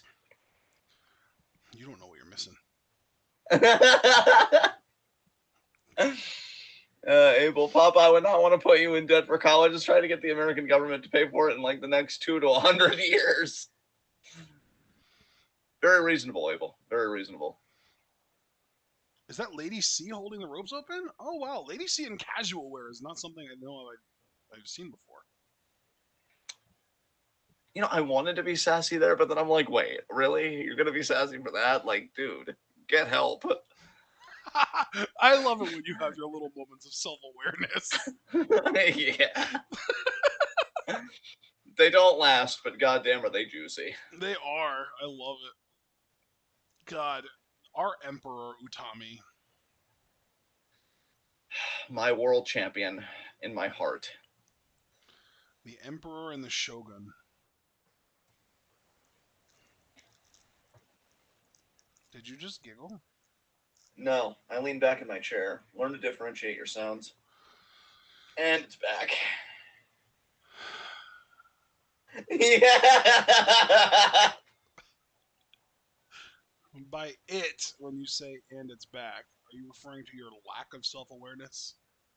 Yep. Thought so. Getting help is for marks. It's just not for me. Yay! But seriously, though, people, if you do feel you're struggling, try your best to get a therapist. And I do say try your best because the inequities in the mental health care system really are just like the usual healthcare system. I mean, most therapists solicit they're taking new clients, and then you call their number, and they say, no, we're actually not taking new clients. And I know this from personal experience and a study that I read. And yeah, insurance companies just do this in the hopes that they won't have to pay out, and then you'll just give up. But see, the really dark thing is that sometimes giving up means, oh, well, there's just no help whatsoever. I will just kill myself. So, no, fuck that. As Aphrodite, looking ready to do war, we know Kamitani sharing the ring with her rival, Micah. Micah's rivals with both of these women. That actually is that's a good point. She was a rival most recently with Kamitani. Yes, that is more recent, but she and Utami have a long, deep history. Oh, should he? Or, excuse me, Sakurai. I don't know how I got those confused. Wishful thinking on my part. This match would be so much better if it was Shuri instead of my, but Dude, sadly wrong imagine faction. if imagine if Mai pins Kamitani and gets a Wonder of Stardom title shot. Shut the fuck up. Wow, Kamitani, you just lost to the suck of my clutch.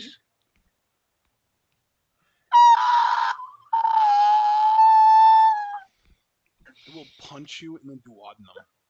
Wow, first of all, I'll do on your face. Secondly, let's all calm down. We're all saying a lot of things we don't mean right now.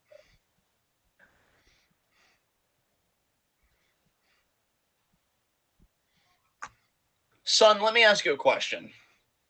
How did you not suck like my Sakurai? What steps did you take so that we can write it down on a piece of paper and then give it to her? Move to the face there, Kamitani. Forearm there to Utami. How dare Sakurai touch Utami? Who the fuck gave her the right? And there's double team. Oh, love it so much. It's so great. You know, now that I've already committed, I just need to get this out of my system. Excuse me. Thanks, Tobias. Excuse me. Do you know, by the way, what getting punched in the duodenum will do? No, what? Make you shit yourself. That's hilarious. Oh.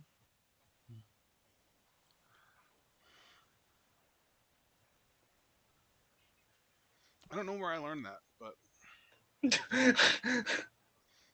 Bro, knowing us, we learn the weirdest shit when we just do random fucking dives. It's probably where you picked it up, maybe, well, possibly. I know that I learned that your body basically will force you to throw up if you get punched in the jejunum from the movie Semi Pro with Will Ferrell in it. But I don't know where I got the duodenum thing from. Hmm. Hmm. Hmm. Hmm. Yes. It sounds like something I would have learned from South Park, but if I would have learned it from South Park, you probably know about it too, so I don't know. Yeah. Abel said I grew up on Twitwell, so I had a great upbringing. I mean, he kind of did. Yes! He was a teenager when he discovered us. I know! Oh, my heart. I don't think there's ever been a time where I didn't love you, Abel. That's pretty fucking magical, actually.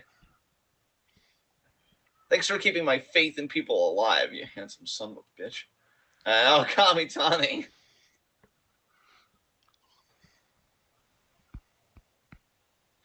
Sakurai disoriented. Wow. Double stop there. Look at just the seamlessness of Aphrodite and then the double drop kicks. Drive by. Are Aphrodite actually getting better chemistry with each other? I think they might be. How's that even possible? Oh, those knees, amazing. Two. I feel like low-key Kamitani's left knee might have been like right to the uterus. Like it was really fucking low on Sakurai's abdomen.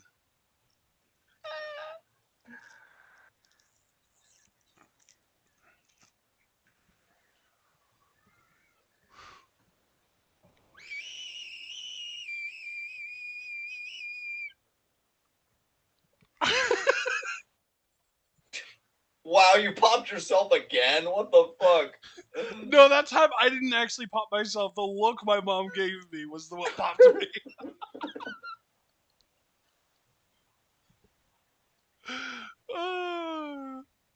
She looked at me like my head was about twice its size. See, this is why we can't make eye contact. Because it's just getting worked, which is the plan the whole time. Abel said somebody's teapot is ready.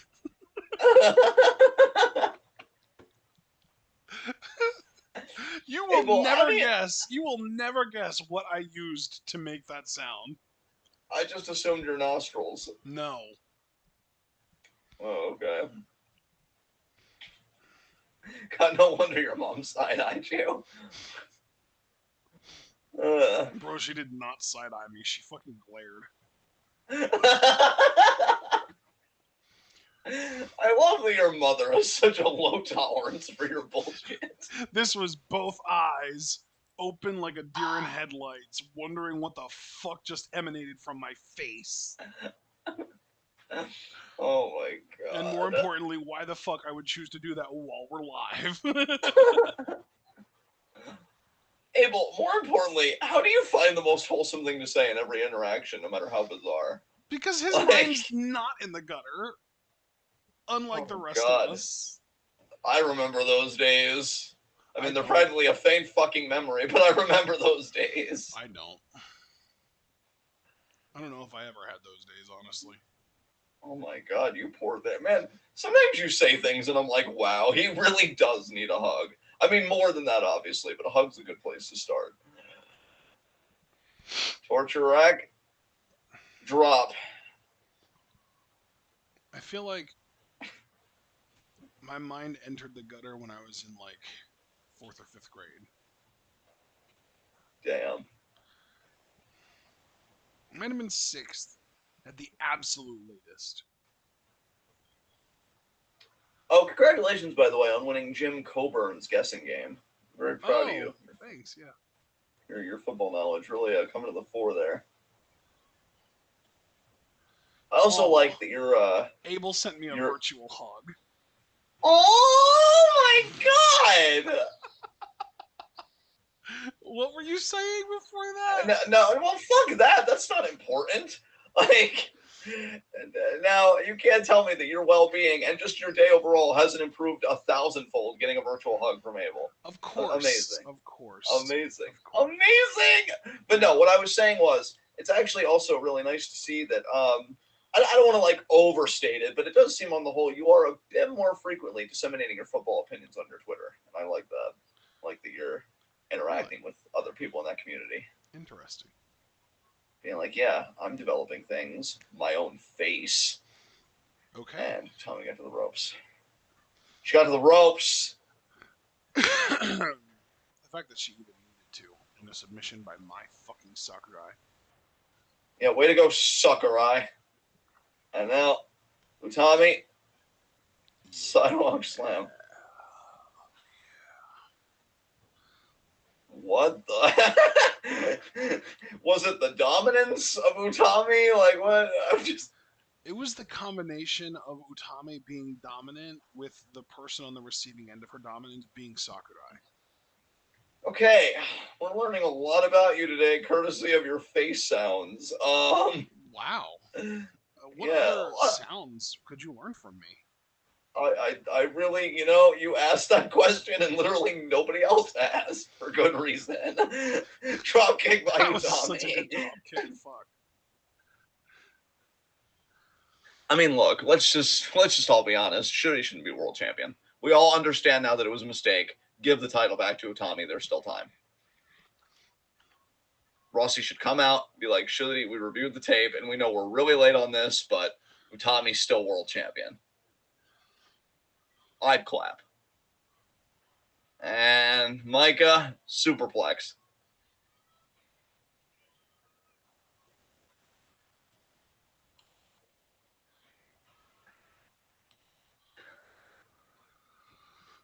Hey, did you ever read Charles Dickens in school?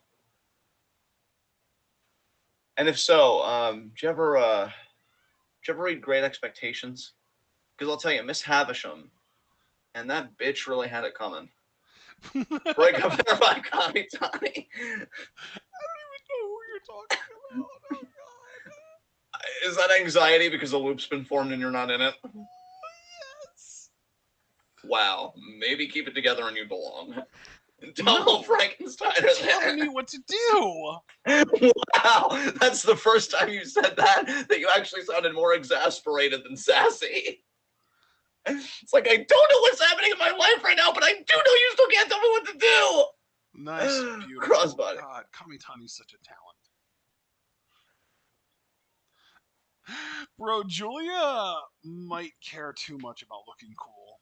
I mean, it works, but it just shouldn't be that much of a priority. What did you see? Because her match was like, I feel like 2 matches ago or something. She was just one of the people that was in the catching section of that dive. Oh, okay. I didn't notice that, so Yeah, good call. and like Tommy, she tried to play it off like I'm good, I'm good. What are you talking about? I'm not hunched over like a weirdo. What? speaking of people being cool, now that I've had plenty of time to process fucking Barry season finale, how funny would it have been if Kusano broke the fourth wall and as Barry's being carried out, it's just like, hey, and he brings a little bit of fonts to Oh it. my I would god! have popped. Jesus Christ! Larry and Bayou Tommy, great job, Queen. Abel said, "I do not think I read Great Expectations, but please spill the tea." Oh, bro, later. It's a lot. Later. Do we need a books channel in the Discord? I here's the thing. I would love that emotionally, but ironically, I probably wouldn't participate in it that much because it's been years. I'm starting slowly to get back into fiction, and look, we shouldn't create that You channel are? because I'd be a little bit. I don't want to overstate it. That's neat. But yeah, not as neat as your face though. But you know, if we created a books channel, I'd be the most pretentious and obnoxious person. Everybody would turn heel on me before I got to turn heel, and it would just make me sad on multiple fronts. Okay. But maybe for everybody else, we should create it. I just wouldn't be able to participate in it, so I would just like observe conversations from afar, I like a gargoyle. participate in it because I don't read. So you know what? Though we're gonna get you there though, because I know the interest is there, at least with like certain audiobooks and stuff. You know, I don't think it's. See, I think it's even unfair personally from what I know about you to say that like you don't read. I think it's more appropriate to say the ADHD kind of makes a barrier between you and reading. But when we resolve that, then I think a whole new world will open up to you, and you'll deserve it because you're beautiful. So that's that's my analysis of the situation. yeah. That didn't really seem like a hard agree. That seemed a bit tentative. Oh, this agree is hard as fuck, John. Holy shit! Give it all to me. I can't. I'm gonna. How much time's left on this? Oh, thank God, I can go to the next match. Okay. Well, main event. I will say too, before this match shows up to be like what, 29 minutes? Oh, 25. I've actually been really surprised that this was a 7-match card, and all the timestamps of these matches seemed really short for the most part. Until now. I mean, yeah, this is the longest one, but there was even one, I think it was like Julia's match. It was only like 18 minutes or something, or like maybe even just a little over 20. And I'm like, oh, wow, it's surprising, actually. Yeah. So I'm actually really happy we'll get out of here like a little after 6. That's cool as fuck. I might actually still be able to have my rice dish before Dynamite. I was worried I wouldn't be able to do that. So, seconds. No, that's 17. God, there we go. I'm at 15 seconds. 3, 2, 1, go. Yeah, Abel, I actually wanted to ask you about that. And I mean, no judgment. But was that sincere? Were you being facetious? Because, like, I never really know with you with some answers, and I'm always curious to know about the real you. It's good that you keep us on our toes, though. I not read much either. I listen to my favorite book is the Bible for DBK's quiz. I wanted to get back into Dostoevsky. That was the last time I really had fun with fiction. Crime and Punishment is... God. Dostoevsky sounds like the name of a philosopher. Yeah, well, he definitely had existential themes in his writing, for sure. Yeah, I really... Funny thing is, I say I want to read more Dostoevsky. I know I have Man from the Underground, and or I think it's actually Notes from the Underground. And I've read most of it, but I don't think I ever finished it. I should really read that book again from start to finish. How would you feel if I told you that I have a book suggestion for you from 1969? Oh my God. I mean, between the 69, your face suggesting something to me, and a book being involved, I mean, I'm definitely feeling something. I posted a link in the chat to the whole thing. It's only 120 pages. It's not long. Wait. What?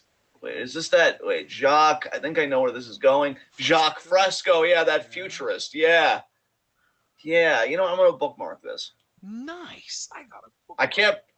I am always going to be like straight up with you, bro, when things get recommended, particularly when it does come to literature. Because multimedia, I'm getting a bit better about. This is 100% going to be the next fucking Rollins Ambrose from FCW match for us. This is going to take years. Yes. But you know what? There's unironically a better chance of me reading this front to back before you. Yes. Yes. Kid is literally sitting on the top turnbuckle the way Saori Ano does. Amazing.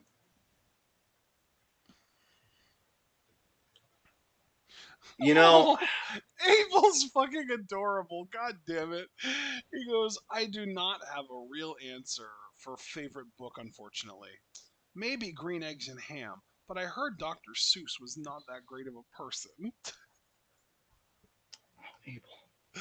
You're so fucking wholesome. The world doesn't deserve you, Abel. It really, really doesn't, Abel. Never let anyone take your innocence away from you. I'm shooting right now, okay? This isn't a fucking bit. You are beautiful. Never let the world take your innocence away from you. I will fucking do things. I haven't figured it out yet, but things will fucking happen. Yeah! We love you so much, you magnificent little scamp. You make every day better just by being yourself.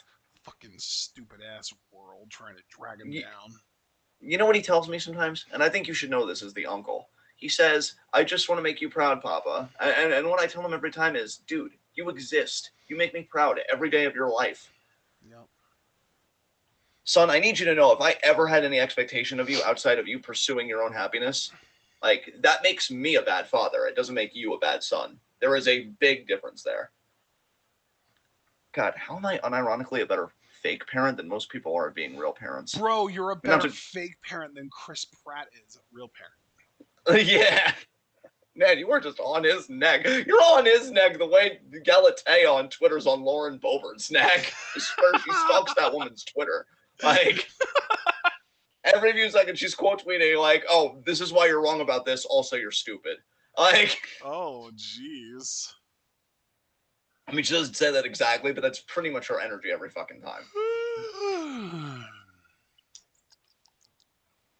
Oh my god, he said thank you, Papa, and then the tab emoji. Oh!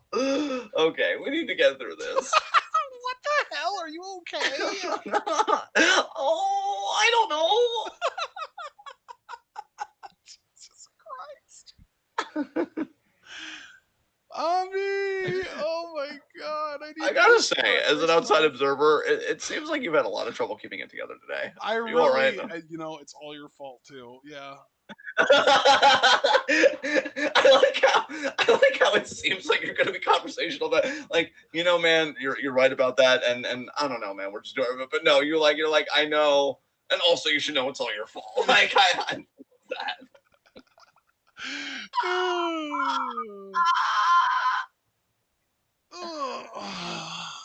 That belt shouldn't be yours, Shorty. I mean, what do you mean? What belt? I thought. Oh my god! Wait a minute! How have I not called this yet when I'm the one that doesn't shut the fuck up about it? Finally, we're getting low-key and outpost. Momo and Shuri are in the same ring, finally. Right. Momo, listen to me right now, okay? You need, and I know this is excessive, but then again, I'm me. You need to put 2 wrenches in that fucking kick pad for your title match. Because I swear this bitch will kick out if it's just 1. And everybody here knows that I might be right. Bro, I'm telling you right now, Momo hits Peach Thunder. I don't care if it's Shuri or Julia or whoever the fuck. The match is over. That's it. Here's the thing, man.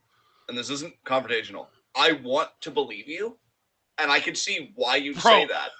I'm telling you right I don't know. I'm telling you right now. If Momo hits Peach Thunder and Shuri kicks out of it, that will probably be the angriest I have ever been at Stardom, especially if it's because Momo isn't winning the match. Oh, we're even getting the preview right here. Look at this fucking wrestling. I can't wait for their match. Oh my god. Because that's the show we're staying up for, right? That starts at fucking 4 a.m. Yes. I will tell you people right fucking now, the whole card looks great, but if this match wasn't on it, I probably still would have done it, to be fair. But I would have told Ashton, you know what? I'm only doing this on that card too. If we weren't getting those two matches, though, I'd be like, actually, we can wait for Stardom World. But no, those two matches alone, I think, just make it worth staying up for. Especially this match. Because honestly, again, I have to double down and say, I don't think Kid is beating Kamitani. But I have a vague hope that Momo can do it. I don't know why, especially given she's already 1/3 of the Artist Champs. But Stardom has already shown quite a few times they do not care about having double champions. So, Bro, that show is going to yeah. be stacked because we've also got Kogo challenging Azumi for the high speed. When is that show again?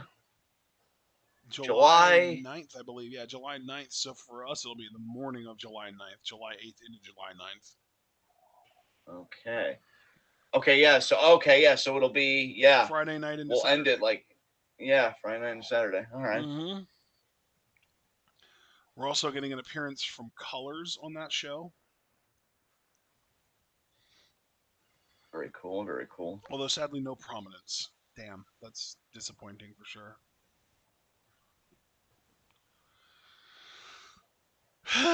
Any show that doesn't feature Suzu Suzuki, any big show that features Suzu Suzuki, feels like less of a big deal for it. That's a worthwhile point, absolutely. Mm-hmm. Oh, that's interesting. Lady C versus Hina. So they just had a match today where Hina won, and they're having a rematch on Midsummer Champions. Ah.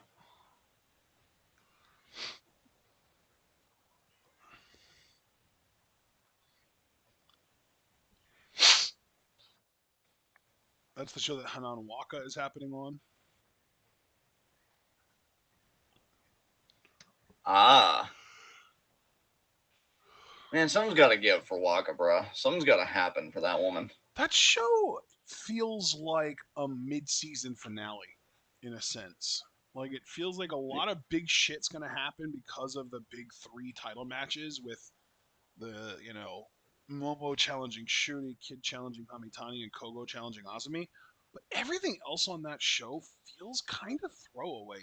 But really, what I'm thinking is the rest of that show is probably going to be used to set other shit up for future shows. Like, we've got the Colors and Cosmic Angels versus DDM match, and they could easily use that to set shit up.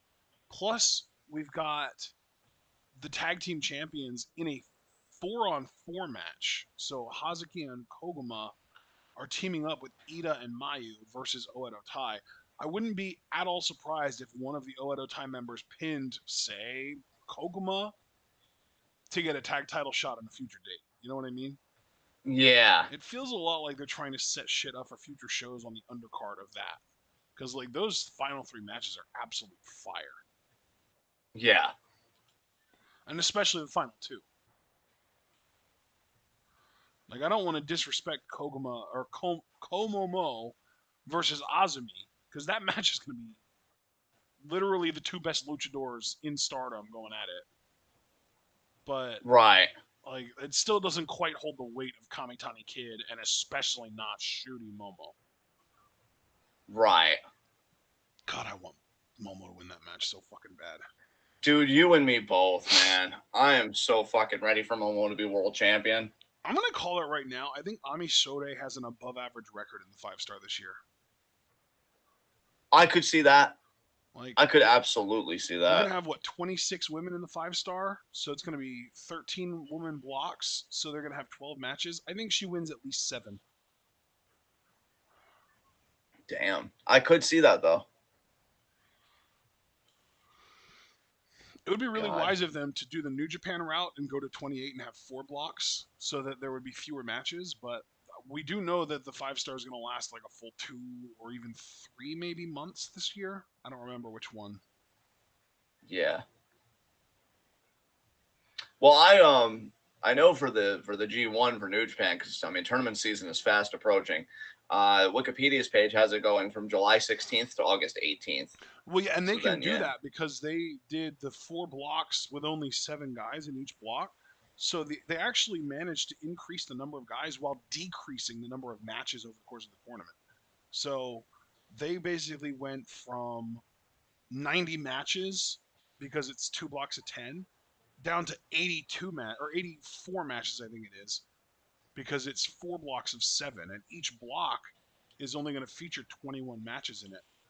Because you've got one guy with facing the other 6, and then the second guy facing the other 5, and then the third guy facing the other 4, and you just keep adding those up until you get to the 1, and then it's 21. So each block has 21 matches. So multiply that by 4 blocks, you've got 84, as opposed to 90, which is what they were doing before, 45 matches per block. If Stardom really does stick to the 26-woman format and they have 2 blocks of 13, we're going to be going from 90 matches with the 2 blocks of 10, and we're going to be adding another 33 matches per block. So 106 or 156 matches then. We're basically increasing the number of matches by like 70% ish. Damn. By only adding 6 women. So like we've added 30% more women, but we've added almost over 70% more matches.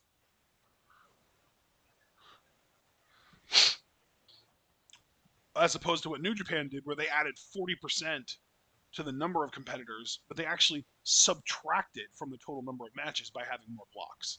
I think that's the smart way to go about it. Yeah, I got to give New Japan credit for that, for sure. I think that's what Stardom should do this year. They should be like, haha, we said 26, but we're actually going to have 28, and haha, we're going to have 4 blocks instead of 2. Yeah. Because then, like, what's the worst thing that could happen? People accuse them of copying New Japan? Who cares? They're the same fucking company anyway. It could have been like a company order brought down from the head of Bushi Road. Yeah, exactly.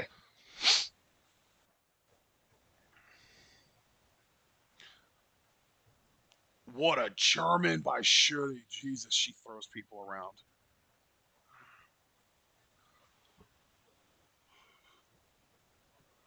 This show has felt more concise than the last few we've watched. No, that's what I was kind of trying to drive at earlier when I was talking When about the timestamps on these matches. Timestamps were, yeah. Because it's like, it's 7 matches. I'll be honest, I didn't expect us to get out until like Tequila around 6:37. Sunrise. Oh, yeah, damn. What a Somato. What a Somato. Somato. Jesus Christ. Dude, we had basically the exact same reaction with a very slight delay on it there. Our synergy is excellent. People know it. Ooh, I like the way you said that. I like the way I felt then. STO by Shitty.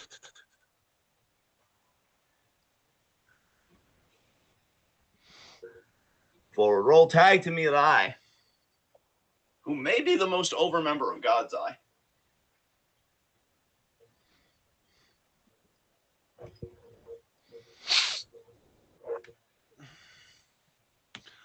Tony Khan says IWGP Heavyweight Champion Jay White's opponent will be revealed on AEW Dynamite tonight, in addition to some new Forbidden Door matches.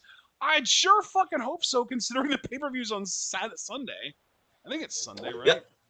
Yeah, I heard 4 more matches are going to be announced, bro, so total it'll be a 10-match card.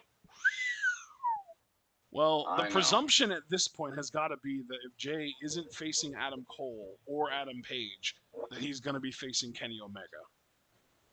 Yeah. You know, Angel asked me about Kenny Omega today, so I don't know. Oh, yeah? What did he ask? Just my general thoughts on him. I said there was a time where I was a big fan of Omega and his New Japan run. Then I cooled off on him. But I will admit that I have kind of missed Omega low-key with his extended absence. It'll be cool to see him back.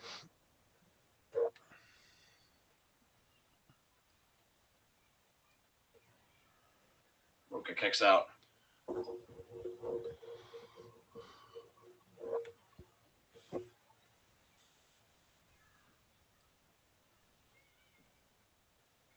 Oh, look at Black Desire, the teamwork, and then Ruaka comes in with the lariat. Got Mirai out of the ring. Who in the world?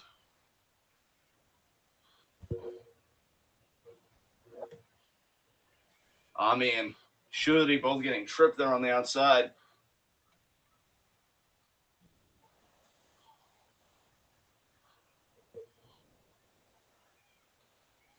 Kid now. What a cross body there.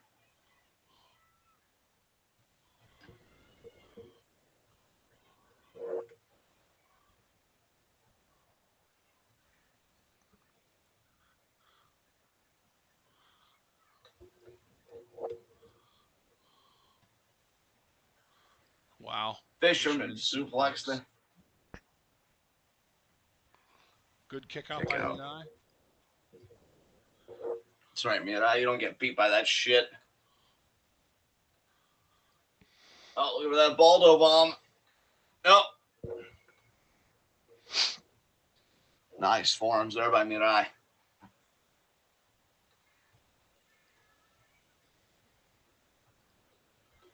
Oh.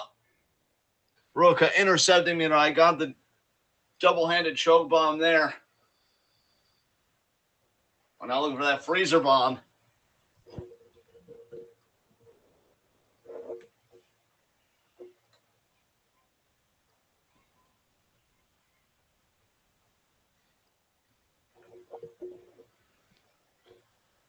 Nice knee by Shuri. Flipping lariat there by Soiree. Oh, Mirai. Oh, what a senton. Beautiful. That's not going to... Well, it might have, but Kid and Momo broke it up. Great defense by Black Desire. Block. Oh, but Momo with a roundhouse. What a roundhouse by Momo. Oh, here we go. With a roundhouse to Momo. Damn. Ain't going to be that easy come July, Shuri. Mirai now. Gonna go for that left. Thinking about that lariat. Ruaka closes the space and splash. Off the ropes. Lariat from Ruaka. Look at Ruaka out powerhousing Mirai. 2 count.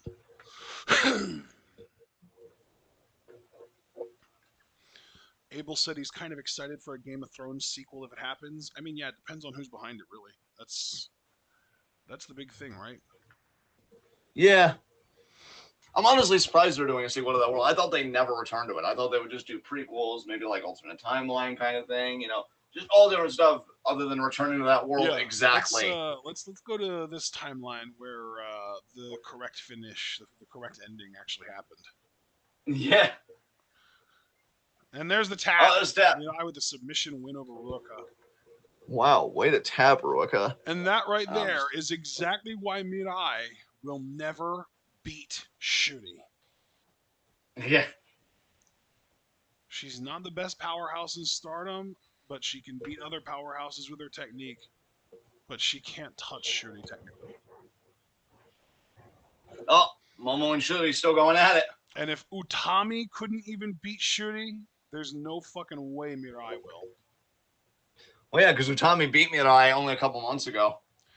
I just think it's, you know, you're right. You are right. I just want to say that first. But I'm thinking more along the lines of just like, I just feel like Utami's better than Mirai in every way. She's a better powerhouse. She's better technically. She's basically a direct improvement over Mirai in a lot of ways.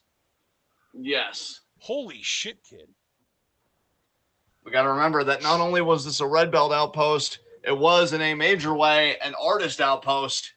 Although Mirai tapped out a non-artist belt holder, because we know the holders are Momo, Kid, and Kashima, who already competed today. Miramare.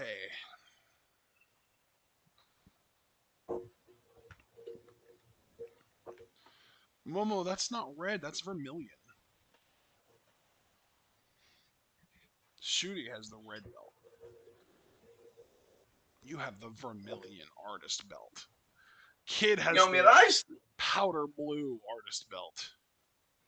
Yes. I gotta say though, Mirai, low key like Mayu, has a theme with DBZ energy.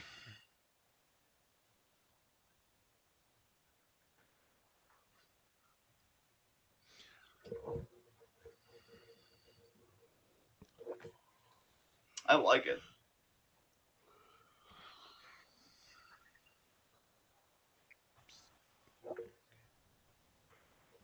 On those Stardom track lists that you gave me, because I still have those, is Mirai's theme on there? So I might go after this and listen to that. But I'm not sure if it was released. Which one? Mirai's theme? Yeah, I think that's out. I think that's one of them. Nice.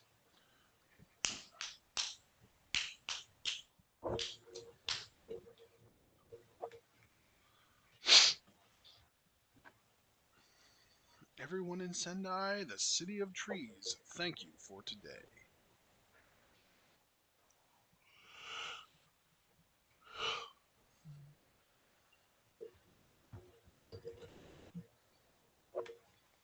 personally speaking, I'm from Iwate Prefecture, right next door. I used to come to Sendai a lot for fun, so I'm happy to be able to have a match here.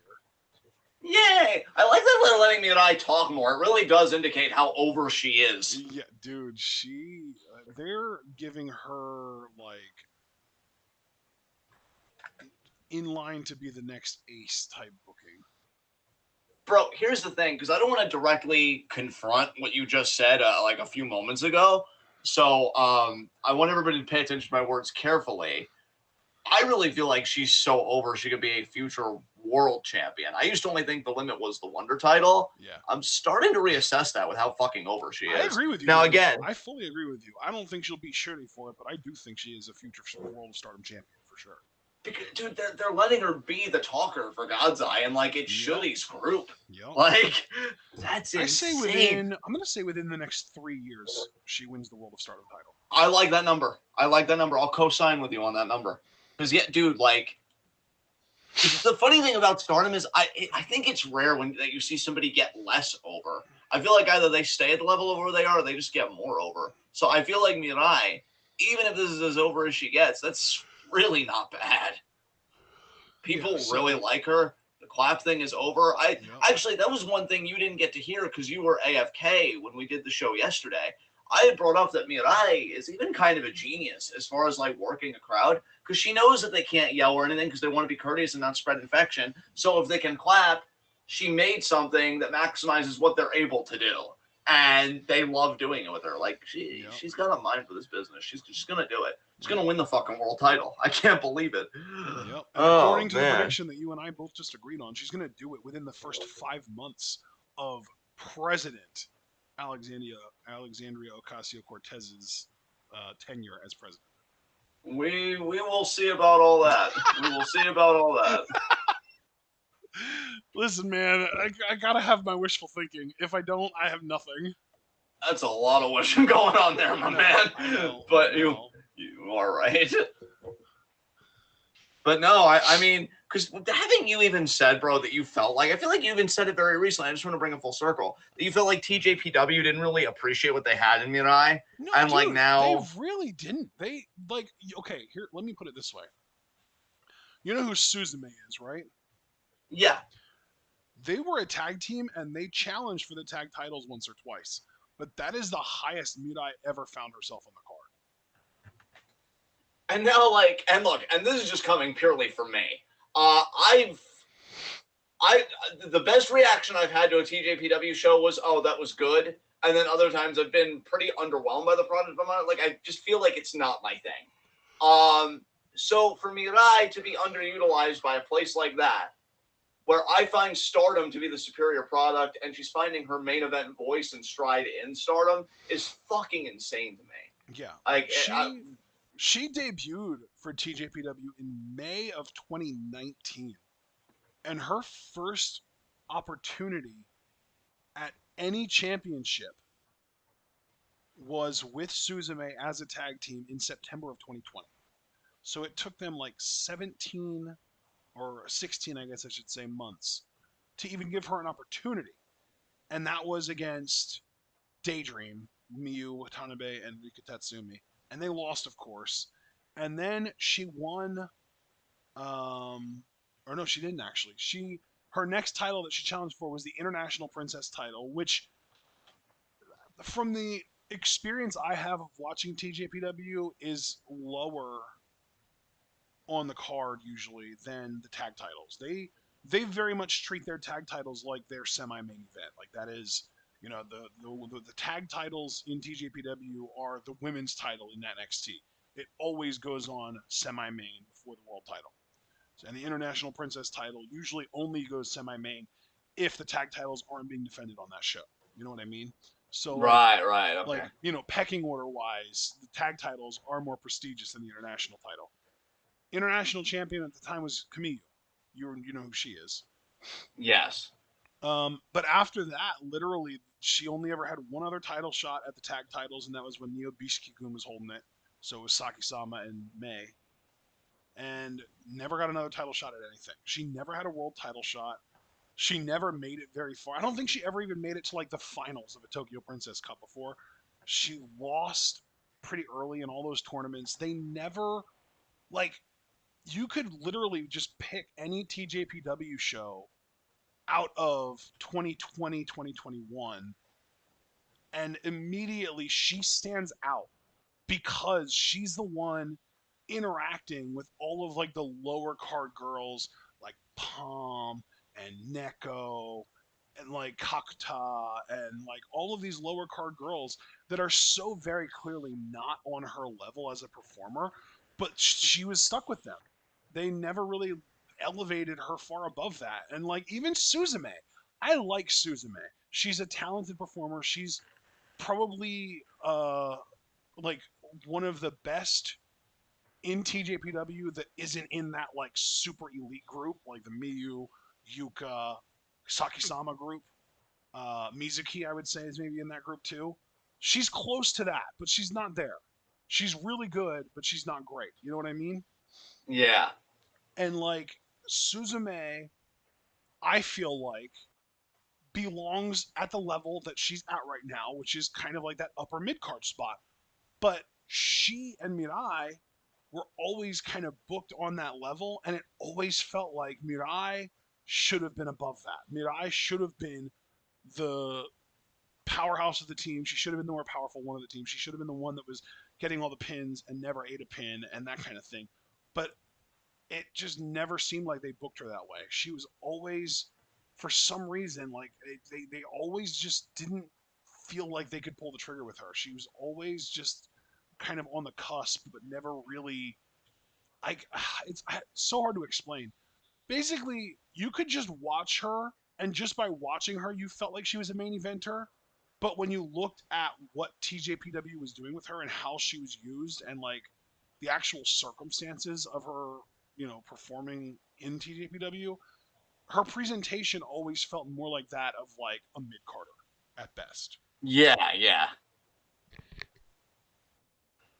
All right. Well, guys, what a show. Mirai is clearly on the rise. Yeah. I've been saying I even feel like she's a dark horse for the 5-star. It really just depends on how fast Stardom wants to get her there, but I think they're content taking their time right now. Dude, I would totally believe her winning the 5-star. I like she could do that. Well, it seems less likely because she did win the Cinderella, but I would not complain if she won the 5-star too, because like it's literally she debuted this year. She's practically already got Rookie of the Year wrapped up, and like, what better way to cap it off than with a 5-star win, right?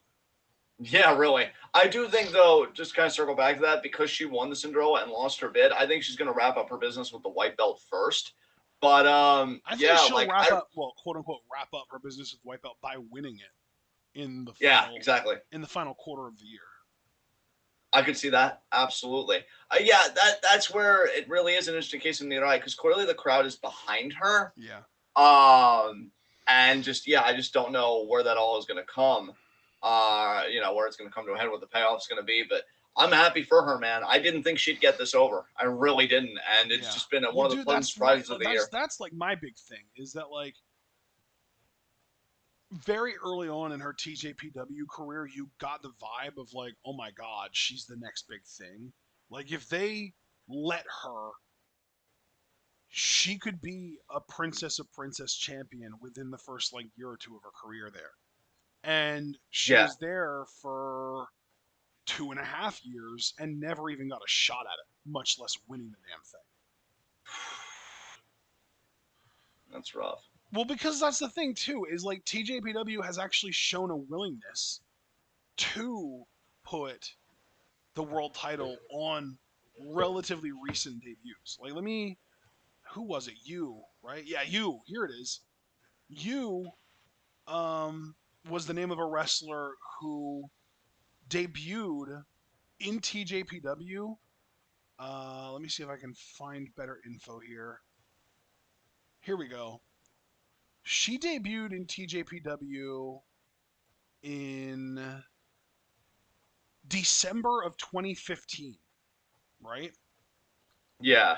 And I should specify that TJPW itself has been around since 2013.